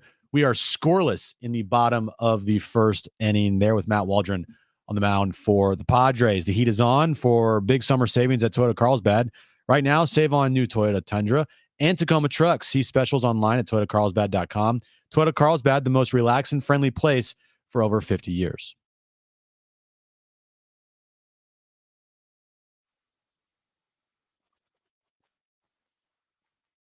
Fall camp San Diego football is less than 2 weeks away. The Aztecs opener right here on San Diego Sports 760 against Texas A&M Commerce, August 31st. Let's catch up with Paul Garrison from the East Village Times. He's been so good to the show, covering San Diego State athletics and back with us. So we were there broadcasting the EA Sports College Football launch event with Aztec Link and San Diego State and Novo Brazil. Paul was there as well. Paul, thanks for hopping on. What were your impressions of yesterday's event? I thought it was a great event. It's always a pleasure to be on with you guys. And I thought that Nova Brazil did a great job in hosting it. I mean, I think for a long time, San Diego sports fans, being around the corner from where Seal's, the restaurant was, and that was kind of the first really place, Trophies a little bit down the street, where, you would go to watch a game. And I think it's just, they really kind of flex their muscle about what they're able to do and how they're able to display different games, different sporting events, and obviously the video games that were up yesterday was really impressive. It was a great event, a lot of fun. I took my two boys as well and covered it and did the interviews and all of that. So it was a good time. Turn your mic on, idiot. Story of life with Jim. It really is. For you, Paul, biggest storylines heading into camp here that aren't the quarterback position. I was going to say the quarterback position. No, I mean, I think, the biggest thing I think you want to be able to see is how their defense is going to shape up. they for me, when I'm looking at what has made San Diego State good over the years, it's been a dominant defense. And, are they going to be able to complement what is expected to be a high-powered offense with a defense that is, what San Diego State fans are used to seeing? And so I'm looking at the defensive line. I think that, the edge position in particular is one where, they're looking for maybe 6 pass rushers who can just be flying around for the entire game, always keeping them fresh, and how those players from, Dominic Oliver on the outside, Trey White, who's a local kid from Eastlake. They brought in 2 transfers, one from Illinois, another from Yale, who's replaying that position. And so there's just a lot of players that are exciting there, but how that rotation shapes up, I think, is probably the second thing other than the quarterback, because the defense really revolves around that edge position. Paul Garrison, East Village Times, with us right now. Jon and Jim. Again, Aztecs will open fall camp in less than 2 weeks. Now, we had Keenan Christon with us yesterday on the radio. And, you take a look inside that running back room right now, Paul, there's all this experience. It appears to be a very good room from the outside. Marquez Cooper coming in as the nation's leading active rusher in FBS. How do you see that playing out? Again, at the quickened tempo, you're going to be rotating in a series of tailbacks over the course of a game and, of course, the season. So how do you see that shaking out? It's interesting because I agree with you that there is a lot of experience. And I think, Jalen Armstead is somebody that nobody is really talking about. And, he obviously had some really, really good games. And if he can ever, consistently get his shoulders in front of him, he could really be a force with just his athleticism and his size and that kind of 3-headed monster with the backs that you mentioned. I think it is a very exciting proposition. And you look at the number of snaps that Sean Lewis's offense does typically have, and to your point, there's going to be enough touches for 2-3 guys to really get going. It's hard to see with the proven production of a Marquez Cooper. You would expect he's been a 1,000-yard rusher each of the last 3 seasons.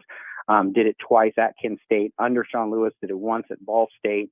And so you would just expect that he has that proven production. And then, I think with Keenan Christon, I think he's a lottery ticket for the Aztecs. I mean, if they can, in this offense with everything spread out, with the speed that he has, if they can unlock him and he could reach the potential that everyone has seen that he's had since, being at Madison High School, it's kind of a game changer for the Aztecs, and all of the low predictions kind of get turned completely around because he is that dynamic of a player. Do you think we all, fans included, are ready for how fast this offense potentially could be this upcoming season? No, not at all. I think it's a complete unknown. I mean, I think that, San Diego State fans are used to going, when the offense has the ball, they're used to long drives, they're used to all of that. And so this tempo, I don't think that they're going to be used to it at all. And I think sometimes, the scores and the types of scores that San Diego State fans are used to, if San Diego State scored 27 points, you're like, hey, you're going to feel pretty good that they're going to be able to win. But games, I think they're going to be in the 40s and the 30s for sure. And, a little bit more back and forth than they're used to, a lot more snaps, a lot more, vertical passing game than what they've seen. And I think it is the style of football that absolutely attracts, casual fans and attracts diehards as well. And it'll be interesting to see if, it can pair together to be a winner and to beat the expectations that are pretty low to start the season. So camp starts, I believe, August 1st. Is that right, Paul? Camp starts August 1st? The first practice. So they said, Coach Lewis said yesterday, they have one more week of summer conditioning. They're going to have a long weekend. They're going to report, and the first practice is August 1st.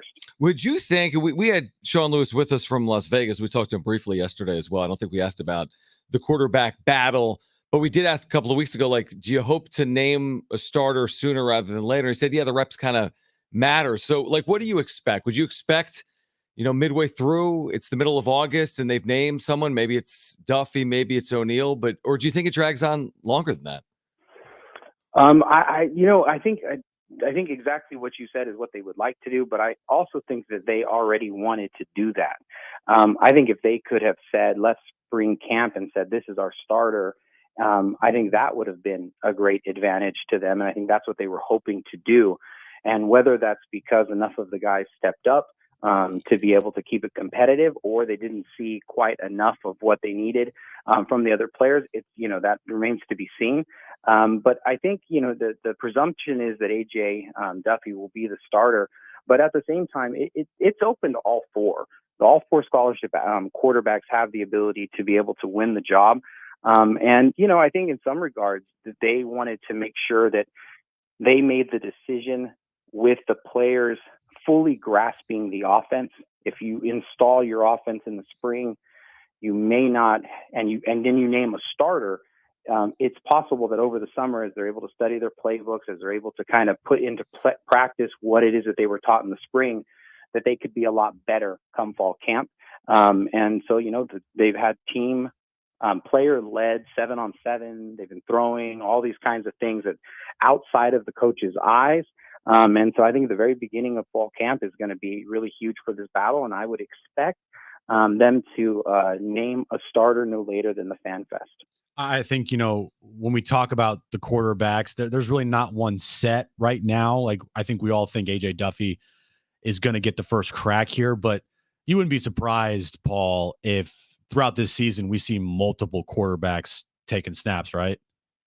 Absolutely. And, the QB run game is something that I think is going to be shown in this offense a lot more than it was shown last year at Colorado. If you remember, Colorado really had a tough time running the football, and part of that was because their quarterback there just wasn't a threat in the run game. And I think they're going to want to, at the very minimum, make teams have to occupy the QB, which is going to, at times, maybe expose them to being hit. And so there's always that possibility of injury. I think that if they obviously want to name a starter and want that guy to take the job and just be there for the next few years as the person who has cemented himself at that spot. But to your point, if that whoever they chose is not playing well, there is going to be a short leash because, that QB was not able to distance himself that much, at least not to this point. Paul, are you a gamer? Yes. Oh, you okay? So have you played the game? I have. Yeah. I actually purchased it this morning. Yeah. Okay. Very cool. Well, did you watch Sean Lewis play? Yeah, he looks pretty good. I did. Yeah. No, it's a franchise that I played for years, before, when it was every year up until they stopped it. And then, had a bunch of kids, and so kind of wasn't playing very much, but that kind of got woken up during COVID. We were just at home all the time. So it was like, well, what are you going to do? And so I got into that a little bit, and, I've already been on the sticks here with my sons playing in Snapdragon Stadium, playing different teams. Been having a good time, and I'm very happy to say that I can still dominate my 12-year-old son. Well, if you're anything like Sean Lewis, no mercy against little kids, because he beat up on someone, right? Last night it was San Diego State versus, I think, Georgia, and he won like 47-30 or something. And if his offense on the game is anything like his offense in real life, it is going to be like super quick, up tempo, never huddle, which I think what fans kind of want, right? They want up tempo offense. So it'll be fun to watch. It will be. No doubt about it. Paul, we always appreciate it, my friend. We'll do it again once we get into fall camp. Great seeing you yesterday, and thank you for taking time for us. My pleasure, guys. Good to see you. All right, great stuff. If you want more from Paul Garrison, you can read the East Village Times he wrote about last night's event at Novo Brazil Brewing. All right, you need to call right now if you want a chance to win a pair of free tickets to the Outlaw Music Festival. This is July 29th. It's coming up in a week and a half at the North Island Credit Union Amphitheater. You can see Willie Nelson, Bob Dylan, and John Mellencamp. Tickets and info at Ticketmaster.com. If you want 2 free tickets, you need to call right now, 877-767-4760. First 2 callers will be our contestants. Great giveaway. Willie Nelson and Bob Dylan and John Mellencamp. 877-767-4760. This is coming up in like a week. Call right now. First two callers will be our contestants for trivia. You need to call right now. Here's the number, 877-767-4760. Call right now for those tickets. That's next.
All right, caller 2 is dropped off. If you want a chance to win those Willie Nelson and Bob Dylan tickets for July 30th at the North Island Credit Union Amphitheater, you need to call right now. The number is 877-767-4760. 2 free tickets to see Willie Nelson, Bob Dylan, and John Mellencamp.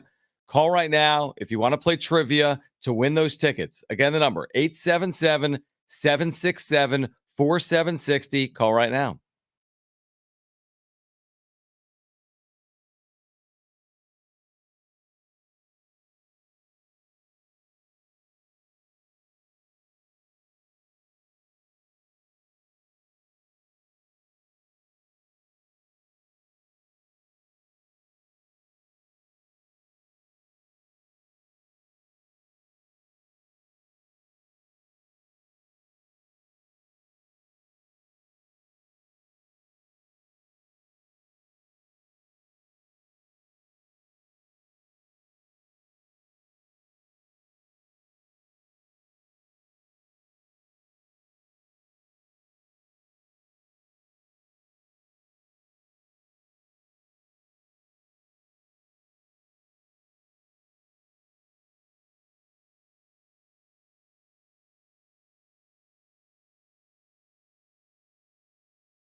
All right, call right now if you want those Willie Nelson, Bob Dylan tickets for next week at the North Island Credit Union Amphitheater. Here's the number, 877-767-4760. Trainwreck Radio, a little trivia. Call right now if you want to win, 877-767-4760. This is Bob Dylan and Willie Nelson. How many chances do you get to see him? Here in San Diego, it's a week. Call 877-767-4760 if you want those tickets. Call right now. Now, did any part of yesterday give you any type of itch Oh, I have the edge. to For what? To play the game? go and buy a PS5? No, I mean, yes and no. It's a very good question, but like, I'm gonna go buy a PS5. Like, I'm not doing that. And I know you've been thinking about it because you're kind of a gamer, but you're also newly married. Yeah. And I know as someone that's married that you're unlikely to have your wife be like, that is an amazing idea to spend $750. We're about to go on a honeymoon. We have expenses from our wedding, but I think that's the greatest idea, honey. Spend less time with me, spend more money, and play this video game. I want it so bad. Okay, let me ask you this. This is a serious question. Alternate path. You're still single in a garage. Okay? Okay. You're single in a garage. All right. Are you buying a PS5 right now? Probably, yeah. Yeah, right? I mean, who's Yeah. going to stop you? I mean, Break out the credit card. I don't know if I'd be in that garage still. Well, that's why it's hypothetical. An alternate path. Right. You're in that warm garage in the summer without internet. I think it was not cheap though, by the way. I would probably do it. Like, you're really thinking about this a lot this week. Well, it would be cool, and I know I it's know been it out would. for a couple of years, but like it'd be cool if the PS5 wasn't $500. I know. Why is it $500? Are they coming out with a PS6 anytime? Yeah, eventually. $500. The thing's been out for years. I know. Usually, it always. How comes- much was goes it when it down. came out? I think it's in the low fours now. Actually. Okay. Was it like I looked- 500? I saw Amazon like 449. Yeah, it was. Okay. It was like 5 when it came out. All right. Yeah, Well- it's just tough because again, I would have to put this like logistically like in the living room. I've been in your living and- room. That's a perfect spot. You got a big be- screen. yeah, you it'd be got great. the room. You know what you have to do? What? You just have to find a reason for Aaron to want to use it as well. Oh, there's Yeah, can't you there's no buy- reason. There's no reason. Well, it's like some people like to play Mario or something. There's got to be some sort of game. Or that like, would is be there a on Bravo it. game? Did she watch Bravo like Kristen? Can you play Real Housewives on this thing? Yeah. Can you play the Kardashians on this thing? Exactly. All right. 5:30. David J. from Mad Friars joins the show right now. Let's play.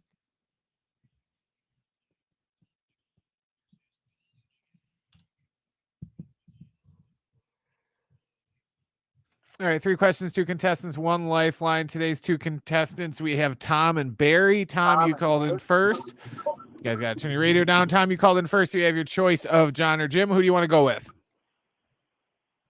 What are the 2 choices? Did you say? John or Jim?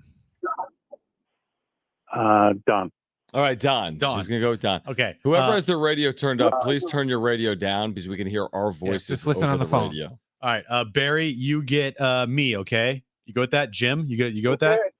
All right. All right. Brent, So Tom has Don yes, and Barry has Jim. correct. Okay. Brent, what is the question of the day, All right, guys, believe it or not, the NFL season, guys? you have to turn your radio down. Just listen on the phone. Yes, listen on the phone. One of you still has the radio up. We can hear it. Thank you. I can still hear it. All right, this game's over Tom if you doesn't don't have turn. it on. Who is it? Do we know? Barry, turn the radio down and listen on your phone, please. I'm in the car, so I have to listen this way. Okay, let's see if we can do this. All right, guys, the NFL season is less than 50 days away. Today's question, can you name the 10 players that scored 13 or more touchdowns last season? So today's question, name any of the 10 players that scored at least 13 or more touchdowns last year in the NFL. All right, Barry, you're up first. What's your first guess? You do have a lifeline if you want to use it. I need to use the lifeline. Okay, Christian McCaffrey, do you take that? Christian McCaffrey. Okay. Okay. Good. Well done, Jim. Wow. Well done. Led the league in touchdowns. Tom, you're up next. What's your first guess? You do have a lifeline if you want to use it. Sure, let's use it. Okay. All right. So you're going to ask me, Don, and I'm going to go with. I like hearing myself back on the radio. I'll go with Tyreek Hill. Do you take that? Tyreek Hill. I'm thinking. No, I don't think so. Okay. Okay. What do you who think? do you want to go with? I don't have a guess. I really don't. Okay. So then that's not going to be. All right. Back to Barry. Barry, what's your second guess? You don't have a lifeline, so it's all up to you. Okay, what's the question? It's the same question, Barry. Oh, 13 or more touchdowns.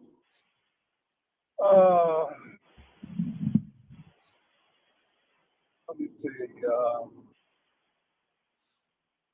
I'll go with the double lifeline. Double lifeline. There is no double Jim, lifeline. what do you say? No. All right. Back to Tom. Tom, do you know anyone with 13 or more touchdowns last year in the NFL? No, I do not. Okay. Ball game. Barry wins. Congratulations. There's a reason why we call it Trainwreck Radio. Barry, you're going to see Willie Nelson and John Mellencamp and Bob Dylan. That was a true disaster. Can I just say that might have been the worst? That's recency bias. We've had some bad ones.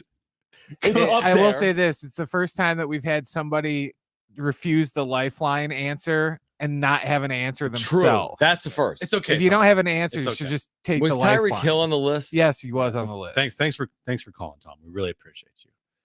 But you didn't win. So Yeah, you could call back and try next again. time. Try next time. Yeah. All Barry, right, who's on this list? Barry, you're the winner. Good job, Barry. Who's on the list? All right. There's actually a tie for first place, Jim. Both a former 49er and a current one. Christian McCaffrey and Raheem Mostert both had 21 touchdowns last year. Okay. Then Josh Allen and Jalen Hurts, along with Kyron Williams, both had, all three of them had 15. CeeDee Lamb had 14. Mike Evans, Tyreek Hill, Gus Edwards, David Montgomery all had 13. All right, congratulations to Barry. Well played, Trainwreck Radio. All right, on the other side, we'll give away Niall Horn tickets. This is North Island Credit Union Amphitheater, also late July 30th. Also, David J. from Mad Friars on the Padres draft on the second half, on the upcoming trade deadline. He'll join us coming up at 5:30. It's hour 3 of Jon and Jim. Don't go anywhere. It's next.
All right, this update is brought to you by Toyota Carlsbad. Relaxed and friendly since 1972.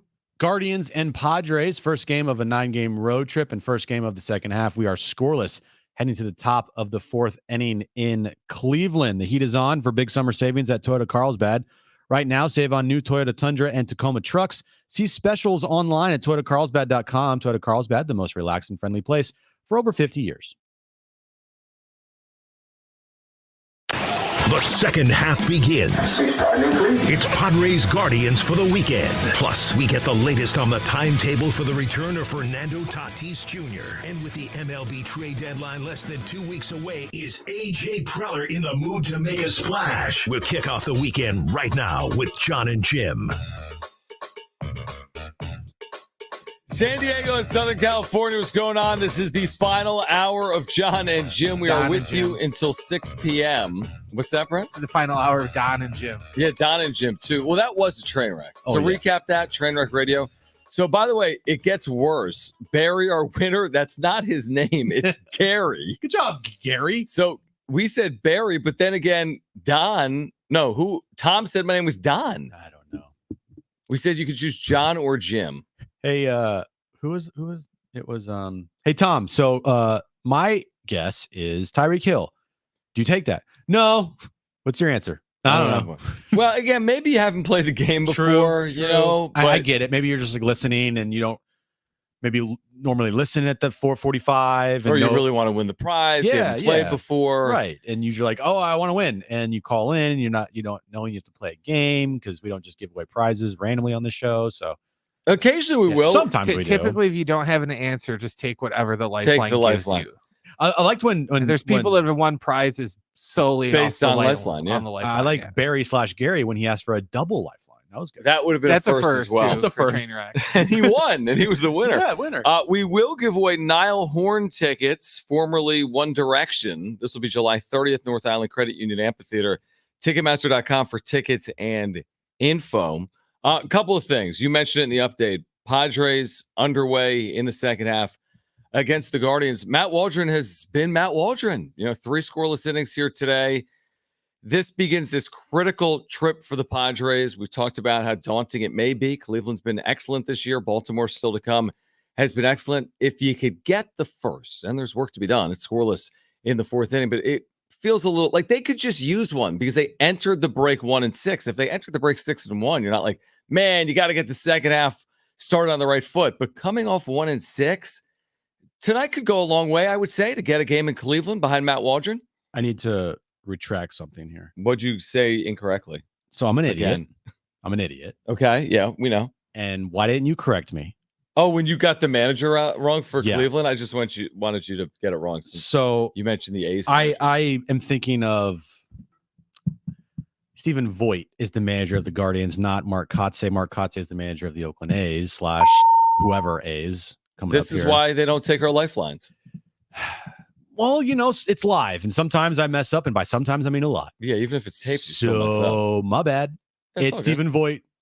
He's the manager of the Guardians. He will be the manager of the year in the American League, not Mark Kotze, who's the manager of the Oakland A's. No, he still has time. Still time. There's still time for that second half around the second half. Still some time. So again, it's game one. We'll keep you updated. Padres 50-49 overall, underway in the second half in Cleveland.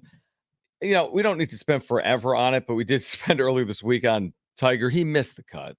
Which surprising. Again, isn't surprising. After his first round. Yeah, he was +7 after the first round. What did he finish at, Jim? I don't even know. I haven't. It wasn't great. No. I'll tell you where he finished. Well, he shot a 79 in the opening round, a 77 in the second round. What's the par? 70 or 71? I don't know. Probably 72, 71-ish. Because it's 71. Yeah, because he was shot 8 over the first day. So he was 14 over. That's not good. Which isn't ideal, but did Rory make the cut? These are good questions. He had should be in your first update. round. Well, you know what, John? Yes. What do I know? Rory missed the cut, 78 followed by 75. Ew. So anyway, Shane Lowry is 7 under par and has a 2-stroke lead into the weekend over Justin Rose and Daniel Brown. Now, Xander Schauffele, would you say this is in the hunt, Jim? If you're 6 strokes off the lead, He's 7th place right now, 1 under. Is he in the hunt, 6 strokes off the lead or not? He's in the hunt. He Okay. just needs to have a really good Saturday, followed by not so great Saturdays by guys like Justin Rose and Shane Lowry, and that's how you get back in this thing. But when you're 6 shots back, got some work. Got a little bit of work to do. Now, you took Scheffler over the field, right? And he's played good golf. He's 2 under par. He's 5 strokes off the lead. He's in a tie for 4th. He's certainly in the hunt because it's Scotty Scheffler. Yeah. 5 strokes back. Another top 10 finish incoming. Are you feeling half decent? You took him against the field. Would you feel half decent? I mean, feel fine. Yeah, I would. Seriously. He's fine. 1 good round away from being right there. Yeah. He shot a 1 under today. Yep. 1 under each round. 70 and 70. But Shane Lowry coming out strong, 66 and a 69. Justin Rose, it's been a while for him, 69, 68. And yeah, you have Scheffler in the mix, Jason Day, Patrick Cantley's in the mix, Xander Schauffele's in the mix. And that's about it right now because you got Dustin Johnson and Morikawa and Rahm and Koepka all at +1. I don't see them touching the top of the leaderboard. They're playing for a top 10 finish here at a major. Even if Scotty doesn't win, if you look at his year and if he finishes top 10 here and he doesn't have any blowups on Saturday or Sunday, I mean, this will go down as one of the best seasons for a golfer in a long time. Which he's won a million events, including 1 major, right? Which was the Masters. So he's had a very, very good year. I forget, he's won 8 events, I think 8 or 9, something ridiculous. So it's been a while since someone's won 8 or 9 events in a year. It's been a while. I know that you look at Tiger and everything, and through his career, he's probably had maybe better seasons than this. Yeah, well, he won a Tiger Slam. So here is what Scotty Scheffler has done this season. All right, top 5 finish, followed by. Please don't read everything he's appeared in. There's not that many. Just say what he's won. Well, he's won this year 1, 2, 3, 4, 5 times this year, including the Masters. He has finished top 10, including those 5 times, 6, 7, 8, 9, 10, 11, 12 times. 12 top 10s. 12 top 10 finishes this season. He has only finished outside the top 20 in an event 1 time, and that was at the U.S. Open. But he was arrested? Or was that the PGA Championship he was arrested? That was the PGA Championship because that was at Valhalla. That's right. And he also won. So he won 6. All right, I didn't even see the Travelers here. He won the Travelers. So he's won 6 times. Top is times. You can finish the top 10 again. So that's how many? 13 top 10 finishes, 6 wins. In like 15 events. Dude, yeah, this is an incredible season. Well, here's the other thing. Normally, a golf season from a major perspective is over after the Open Championship. But now you got like the feather in your cap Olympics, which has only happened once. It was in 2020. 2021. Xander Schauffele won it. He won the gold. Are you intrigued by the upcoming Olympic golf, which we've only seen one other time? It was in Tokyo. I'm intrigued now because last time it was in pandemic, right? It was, in the timing was tough with Asia. It's still a little different with Europe. Yeah. It's better. Scotty Scheffler's obviously in it, right? Yeah. Team USA. You got Xander, Team USA. Mm-hmm. Yeah. It's kind of neat because, like you were talking about right now, like people play for not just titles, but also top 10s. This is just about, like, can you finish top 3? It's all that matters. You don't want to finish in 4th place in the Olympics. Can you finish in the top 3? I think that'll be pretty cool watching Olympic golf from Paris, France. Yeah, if you get a Scotty Scheffler gold. Ooh, cap off another. There's your cherry on top of one of your most dominant seasons of the century. Yeah. Was he in the top 100, by the way? 4? The athletes of the century, Scotty Scheffler, he turns it on too late. No, he's not. This will be a dumb question. I don't watch golf. So do they have a PGA event in Paris? Well, they have the Ryder's Cup every couple years. Because I know they go to Scotland and stuff. So I didn't know if them playing in Paris is going to be something that like is. No, they don't have a PGA event. Be like exclusive to the Olympics. No, they don't have a PGA. Yeah, because PGA's Professional Golfers of America. Yeah, the only event they have is might be the Open, which is the British Open, right? And that happens overseas, but everything else happens in the States. All right. Well, let's keep our eye on the Open Championship this weekend. Jim. Oh, I'm keeping an eye. I'll be keeping my eye. Keep an eye on it on that. Okay, so again, we're talking about the first half. By the way, David J will join us at 5:30. The Padres had their draft this past week. They took a 17-year-old pitcher in the first round. I think they took a 19-year-old pitcher maybe in the second round out of high school. We'll talk to David J about some of the players that they selected in the draft. Then the other thing I think everyone is concerned about, I'm really not that concerned about their 17-year-old they took. We're not going to see him for years. What I am concerned about is what's happening in 11 days, which is the trade deadline is over. So anything that AJ Preller is going to do is between now and 11 days from now. It's very easy to be like, well, what about Salas? What about DeVries? What I want to know from David is like, what about the rest of the top prospects? Where is their value? What type of commodities do the Padres have that could potentially be moved? Who's having a good season right now in the minor leagues? Forget about Salas and DeVries. Like, these are the top prospects in the organization. Who could be on the move potentially that could warrant them value over the next week and a half? Do they have enough in their system to get real value back to impact the major league team outside of Salas and DeVries? I don't know that question. Neither do I. I really don't. They've spent a lot to get, Dylan Cease here and Luis Arraez here, Soto and other 2 years ago, Soto and other players as well. And it just it takes time for these guys to go up the charts. And right now with Ethan Salas and Leo DeVries, those are two guys that are seemingly untouchable. So Dylan Leskos, the Robbie Snellings of the world, are you looking to move one of those guys or both of those guys? And it is interesting to see how the organization pans out as far as prospects go, because they're not well equipped like they were in years past to like outbid anybody. I don't think, unless you add Salas or DeVries. Do that. Great point, because again, I feel like every year now with 12 teams making the playoffs, it's going to be a seller's market. It's never going to be a buyer's market because you have 12 teams making the playoff, but it's not just like in a vacuum. Like, oh, we have the prospects to go out and get, name the reliever, name the starter, but other teams, you're competing with other teams now in the market. So it's not just like, hey, we've got some nice pieces for, name the player, Garrett Crochet, but there's 12 other teams that might be in the bidding for Garrett Crochet. Maybe that's an extreme example. He's the top of the market this year, but even if you want a high leverage reliever, well, you're not the only team that wants one, or a back end starter. You're not the only team that wants one. So, I know nothing about, again, I'm looking at this top 10 prospect list right now at MLB.com. Interestingly, Salas and DeVries aren't even the top two prospects at MLB.com for the Padres. It's actually Salas, Snelling, Lesko, then DeVries, then Adam Mazur. But I don't know what other teams are going to be offered because so many teams are quote unquote in it in the second half of the year. Yeah. The thing that also hurts is how many teams are in it, like you said, and you have the Dodgers and the Orioles, and they have way more resources to use than you do. Mm-hmm.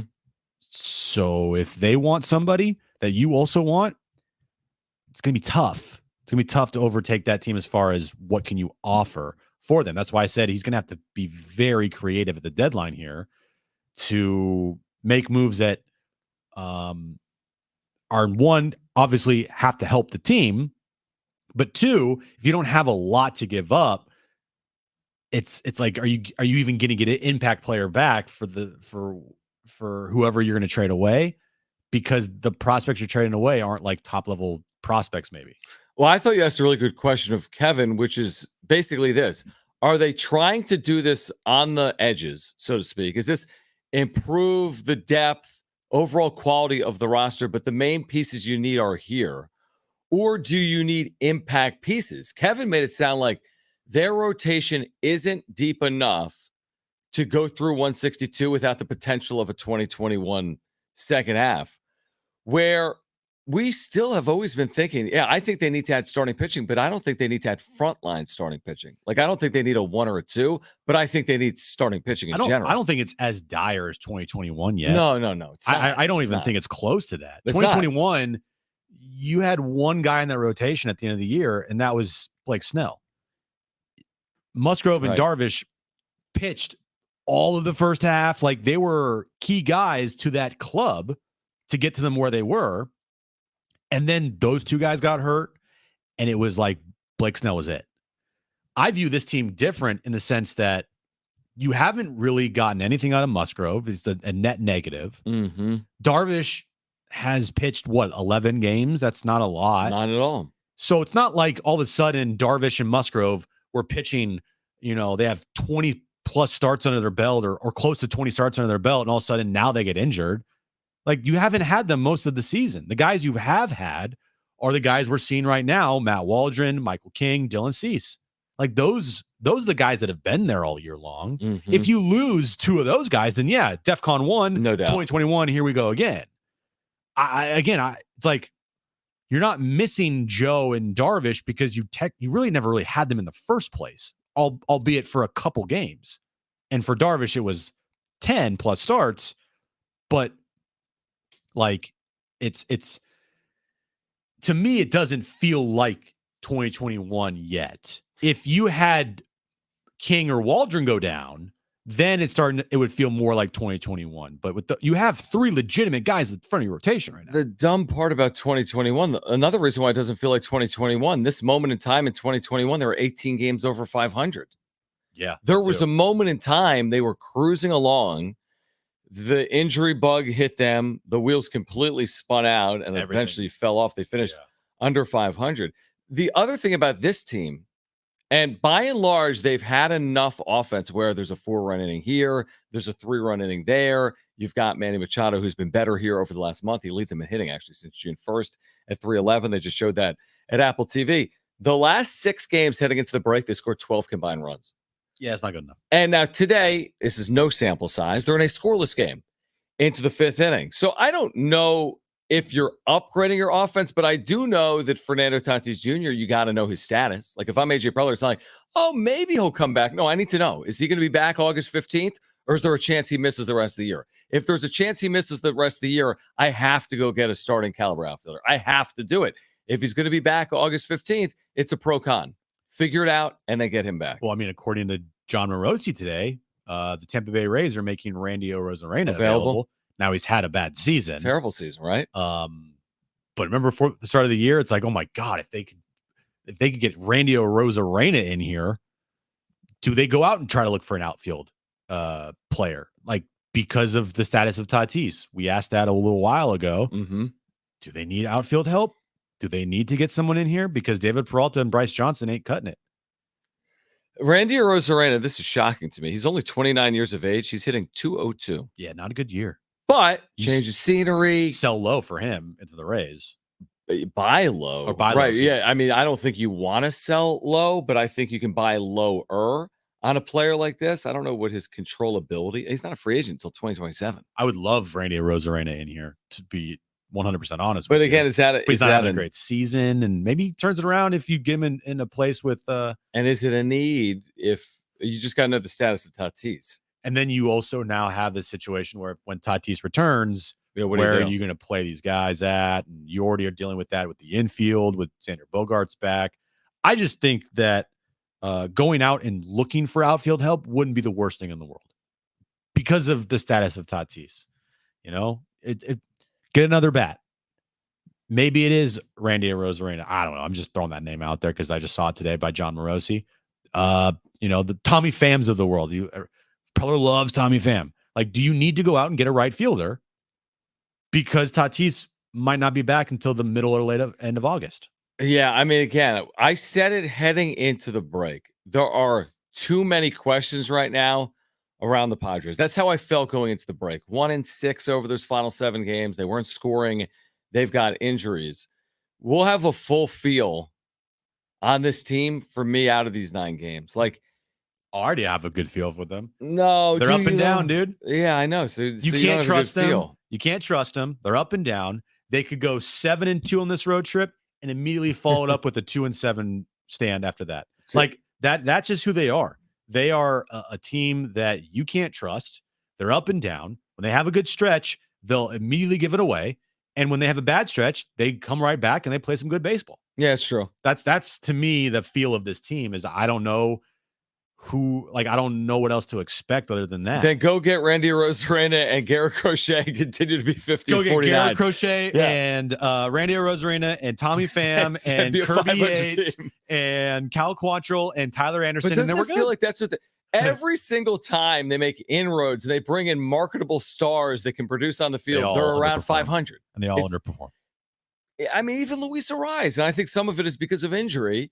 You're talking about the best hitter in baseball for the last 3 years being pedestrian over the last 2 months.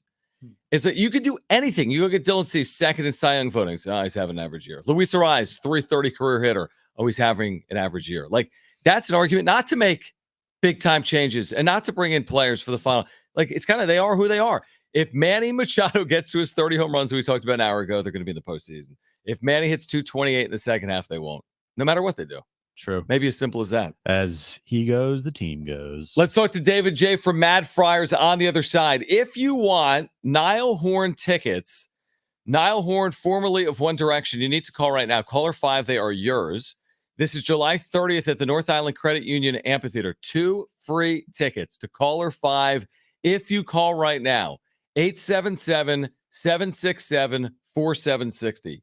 Caller 2 right now. Niall Horn, North Island Credit Union Amphitheater, 877-767-4760. Ticketmaster.com for tickets and info. Call right now. Caller 5, you've got 2 free tickets, 877-767-4760. David J. Mad Friars next.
All right, David J. from Mad Friars will join us on the other side with more on the Padres 2024 draft class and the upcoming trade deadline. He'll join us next.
All right, this update is brought to you by Toyota Carlsbad. Relaxed and friendly since 1972. Score update in the Cleveland Guardians Padres game. We are in the top of the 5th inning.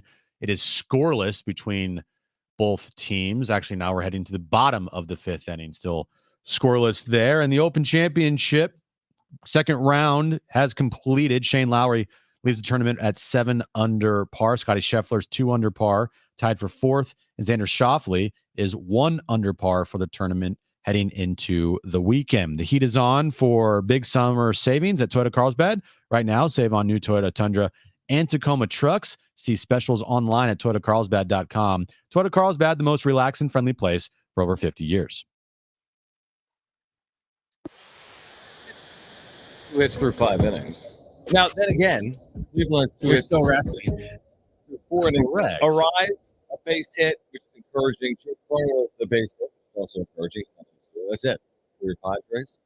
Scoreless since the bottom of the 5th inning to kick off this 9-game roadie. To kick off the second half, as we're about a week and a half away from the trade deadline. Now, David J. Matt Friars will join us momentarily because he probably knows more about Cash Mayfield than we do. The left-handed starter out of high school that the Padres took with their first pick.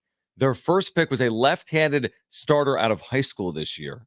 Their second pick was a left-handed starter out of high school this year, Boston Bateman. Shocker. And then from there, I mean, I don't even know where to go from there with the draft class, but 2024 left-handed starters out of high school, who knows? Do you think he knows anything about Brandon Butterworth? Because that's a great name. That's a great name. And if you don't know anything, maple syrup. I just like his last name, Butterworth. Cash Mayfield also is a great fantastic name. Well, name. so is the second round pick. Boston Bateman's a good name. Cobb Hightower. Yeah, you're right. This is like an EA Sports like generated names list. Yeah, like before NIL, this is the names you would get. Tyson Neighbors. Dude, but this is great. Cale Fountain? Are you kidding me? They drafted a guy named Cale Fountain? I love this guy. I can already see like a Tyson Neighbors tweet. Like what's it? What did Mr. Rogers always say? Like, hello neighbors. Yes, they're definitely going to do that. Oh, they would so use Cale that. Fountain is going to be like, vegetarians, listen up. It's 2-0 Padres. Cash Money Mayfield. Oh, dude, it's all coming. Get Stay ready. tuned. If you 2030 season. Yeah, if you already can't stand the cringy, we're doing Schilte's job for him. Yeah, exactly. Give me all the nicknames too. Cashy, Bateman-y, Hightower-y, Neighbors-y. Right. So Matt Friars, by the way, for Padres fans, I think a lot of you are aware, it really is a great place to go for Padres content, not just minor league content, but major league content. You get the farm reports, you get much, much more. They've covered this draft.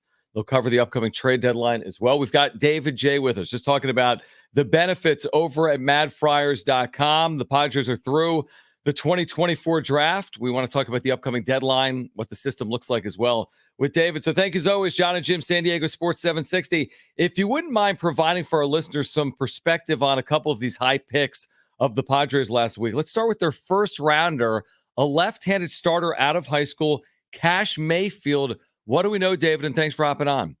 Yeah, glad to talk with you guys, Jim. Thanks so much. And I definitely agree. I don't know how it's going to play out in terms of the quality of the players drafted, but they got a bunch of 80 grade names out of this year's class. Yes, they did. Yeah, they did. Cale Fountain and Boston Bateman, Brandon Butterworth. So just sort of at a high level, to look at the class as a whole, they really sort of put the bulk of the future of the class into the 4 high school kids that they took in the first 5 rounds.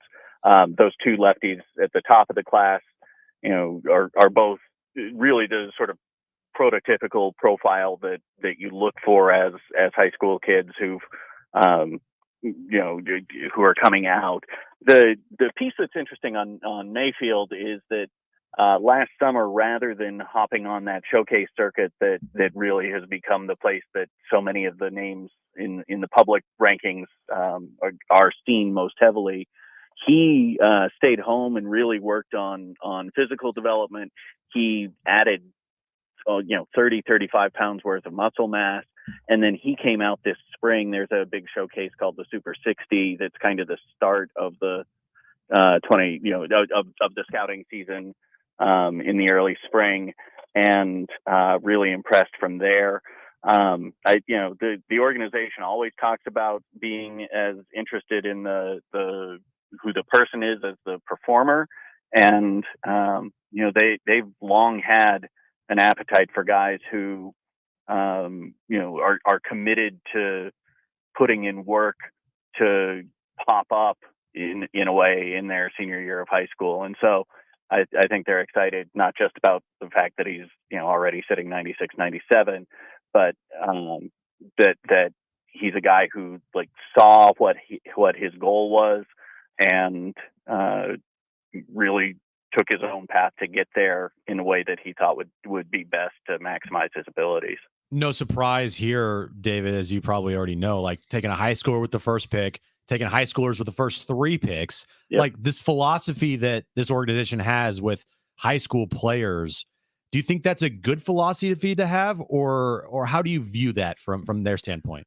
Yeah, I think one of the things that that they like is that right now, especially with the number of organizations whose overall draft class is really driven by models, they feel like the industry is more heavily valuing college guys than high school guys. And you see that this year was the smallest number of high school selections in the first 20 rounds, which is now how long the draft is, that they've ever had in the draft. I think the organization sees it as an opportunity. They are a really heavily scouting driven organization. They have more area scouts. They put their area scouts on the ground in more places. They've got more cross checkers who are seeing more players every year than a lot of organizations. And I think, it feels pretty consistently like they are able to recognize some of those guys. And not all of the pop-ups have been great. I think Hudson Head, who was a big money 3rd rounder that they drafted a few years ago, who'd really popped up. They got him into the system. It wasn't working, and they were able to make him kind of the headliner of the Joe Musgrove trade pretty quickly. And I think they've done a nice job of balancing both seeing where the upside is with a Dylan Lesko, with a Robbie Snelling, with a CJ Abrams, who've been at the top of their classes in recent years. Obviously Jackson Merrill and James Wood at the top of that class, with recognizing when they might have gotten it wrong and trying to find a way to get out of that quickly. That's really good insight, David J. Matt Fryer's with us right now, Jon and Jim. As we turn our attention towards the trade deadline, it's just that time of year. It's now late July. How does the system stack up in terms of its depth and strength compared to, let's say, even a year ago? Obviously, 2 years ago, there was a lot of talent in it. They traded a lot away in the Juan Soto trade. But is there room for A.J. Preller to work with, so to speak, if it doesn't involve the absolute top of his prospects, guys like Ethan Salas and Leo DeVries? Yeah, and I do think that those guys are really untouchable. Yeah. And I think that the struggles that Snelling and Lesko have had this year means that the value you'd be getting in moving them is low enough that you're kind of pot committed with getting them both back on track. So really, I think what he's looking for this year is packages built around some of the 2nd tier guys in the organization. I think about arms like Henry Baez, maybe Jagger Haynes, who are at single A right now. Maybe a guy like Isaiah Lowe, who's putting up really impressive performance at low A, who I suspect is on his way to Fort Wayne here pretty quickly. Those sorts of guys might be more on the pitching side, and I think there is some positional depth that has some interesting trade value. I think especially you look at switch hitting catcher Brandon Valenzuela, who, given the position in the organization, sort of is a natural trade candidate. I think those are guys that you can build packages around for 2nd tier. If what you need is a depth starter, which I think this organization probably needs, if you need another, rental relief arm, I think that those guys give him the space to go out and fill those sorts of needs. Leo DeVries of late has really shown superstar qualities with what he is doing this year. For you, is this a guy that you may put ahead of Salas, or is Salas still the number one guy in this organization ahead of DeVries? I still have Salas ahead of him. I think, for as much as that month that he had last year was so remarkable, and it really was a 6-week stretch in Fort Wayne, or rather in Elsinore, where he was, simply the best player on the field in both production and the way he was going about his work.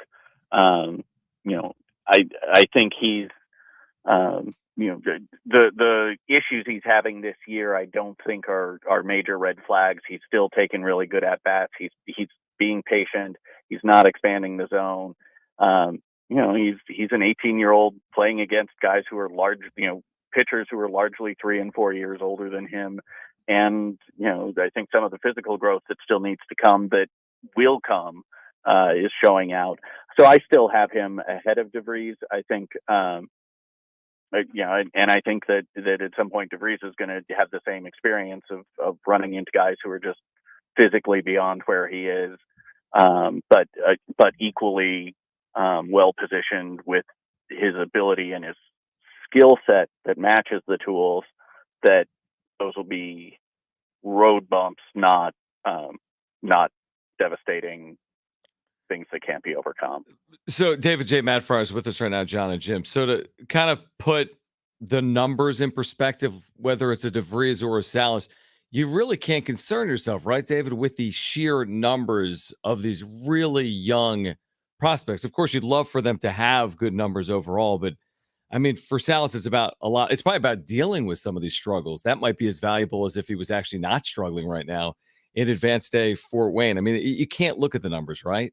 Not exclusively, and you want to look at numbers like his chase rate, the swing and miss, his patience on pitches out of the zone, and then and you're also talking about a kid who really, for the first time in his life, is he's been asked to catch 3 games in a 4-day stretch, right, a couple of times, and I think you can just look at his body today versus where it was 4 months ago. He's lost some weight. He's thinned out. I remember how many calories I could burn through as an 18-year-old just because of what just because my body was growing. I can't imagine the amount of caloric intake it would take to keep him growing right now. And I think, he'll have a chance to regroup this winter and reset a little bit here in 2025. David, we appreciate it. We know it's a busy time. We've had the draft. We'll have the trade deadline coming up. We love your insight and perspective. And again, for our listeners, you need to check it out at madfriars.com. David, thank you. Let's do it again soon, all right? Absolutely. I'll be back out in the desert to watch some of these guys get underway.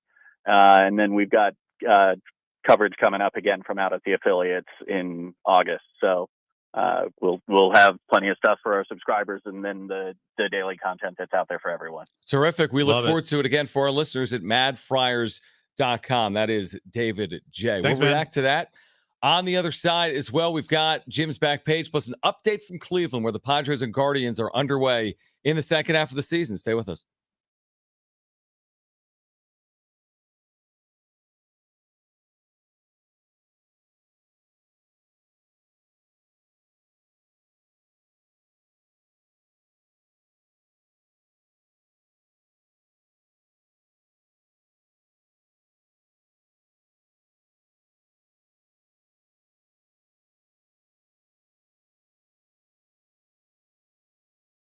All right, sports fans, listen up. We have found paradise. It truly is Circa Las Vegas. We were there last week. It was spectacular. Mountain West Football Media Days. It's a sports lover's dream. As simple as that. The largest sports book in Nevada is Circa. Stadium Swim, you have to see it to believe it. It's an incredible rooftop pool. It's actually 6 pools with massive outdoor video boards. You can watch everything across all sports. Every Padres game is shown at Stadium Swim, by the way. It's open 365 days a year. Here's the other good news, in my opinion. Circa's 21 plus. There's nothing to worry about other than sports. And speaking of which, football season is here. The biggest pro football contests in Vegas are back. Circa Survivor and Circa Million, now up to $16 million in guaranteed prizes. 2 ways to win and no rake. Circa Survivor contestants select one team each week. with no point spread. Last the longest to win it all with $10 million guaranteed. In Circa Million, make 5 picks against the spread each week for your share of $6 million guaranteed. Quarterly and full season payouts. You can enter in Nevada, but play from anywhere, including right here in San Diego. Visit circasports.com. That's circasports.com for details.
At a final time for the week with you until 6 p.m. John and Jim. Back, of course, Monday at 3, recapping this Padres Guardians series. Looking ahead to the remaining series on the trip through Washington and Baltimore.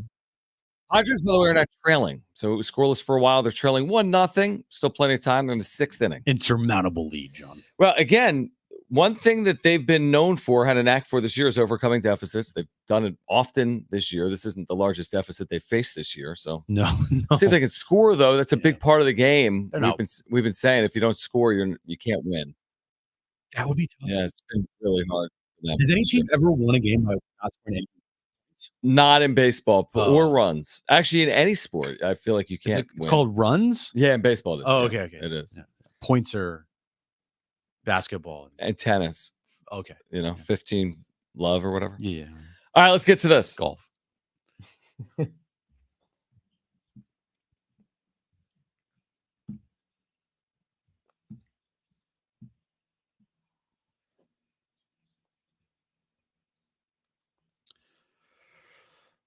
All righty here. Let me pull this up as my phone is. All right. So with the release of EA Sports College Football, yeah, the numbers are now coming out, like the official numbers for the early release. Okay. Which was $100. All right. 2.2 million players. That's how many bought the early release for EA Sports College Football 25. So 2.2 million times 100 is $220 million. $220 million they made off of the early release. That's just the early release. Right. That doesn't include Brent. Those are just the people that couldn't wait the 3 days. Right. Correct. Wow. So, and I told you, name, image, and likeness, they're 10 million in. That's what $600 times the student athletes in 134 schools is roughly 10 million.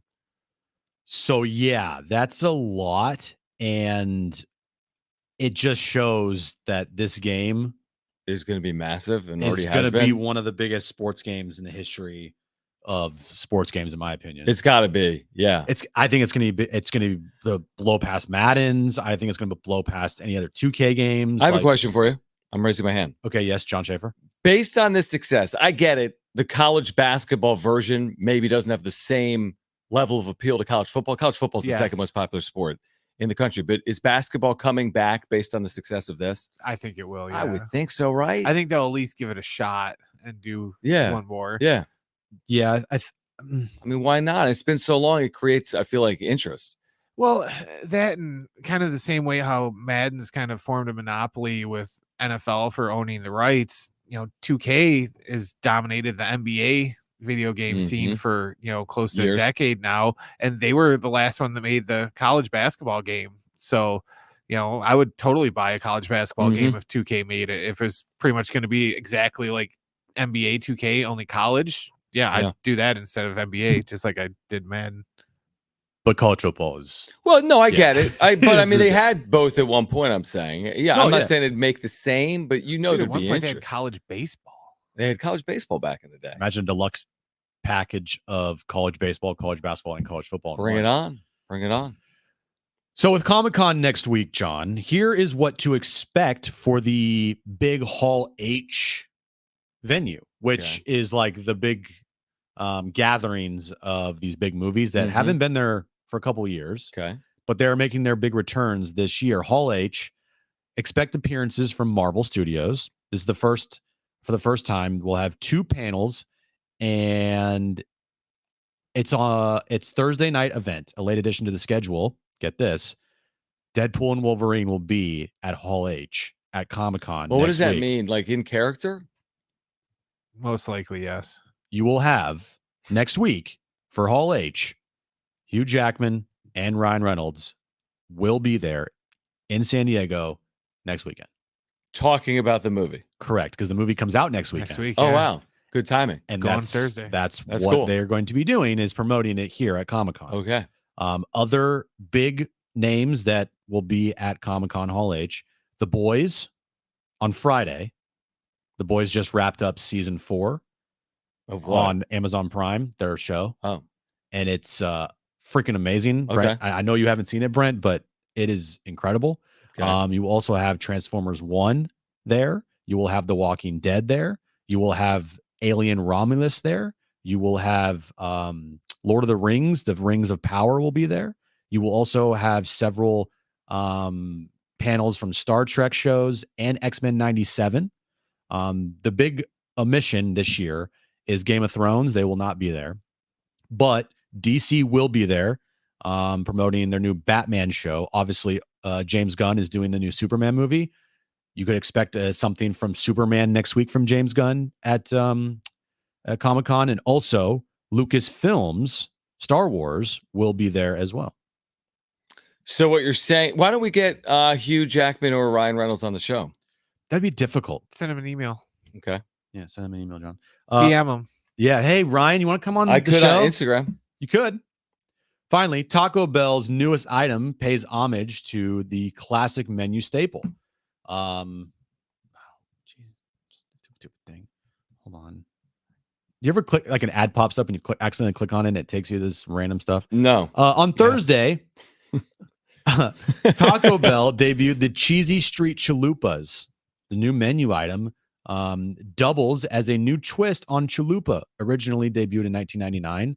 The nod to street tacos and street food culture, the company said in a statement. The Cheesy Street Chalupas features, don't listen, Brent, fresh onions, cilantro, and a choice of protein, all wrapped in a chalupa shell stuffed with melty mozzarella and pepper jack cheese and topped with jalapeno ranch sauce. So there you go. Just get it without the onions. Okay, you completely buried the lead. The Cheesy Street Chalupas come in a bundle for two for $5.49. What did I bury? Oh, the pandas. San Diego's long-awaited Panda Duo will make their public debut next month, Well, August 8th. I was saving that for you to announce. Get your tickets now. I don't know if it works for that. But I'm excited. And these, look at these. They're so soft and cuddly. Cute. Not So the it's a street chalupas. chalupa. Yeah, exactly. Pandas back in San Diego. See them this August. All right, we will see you on Monday.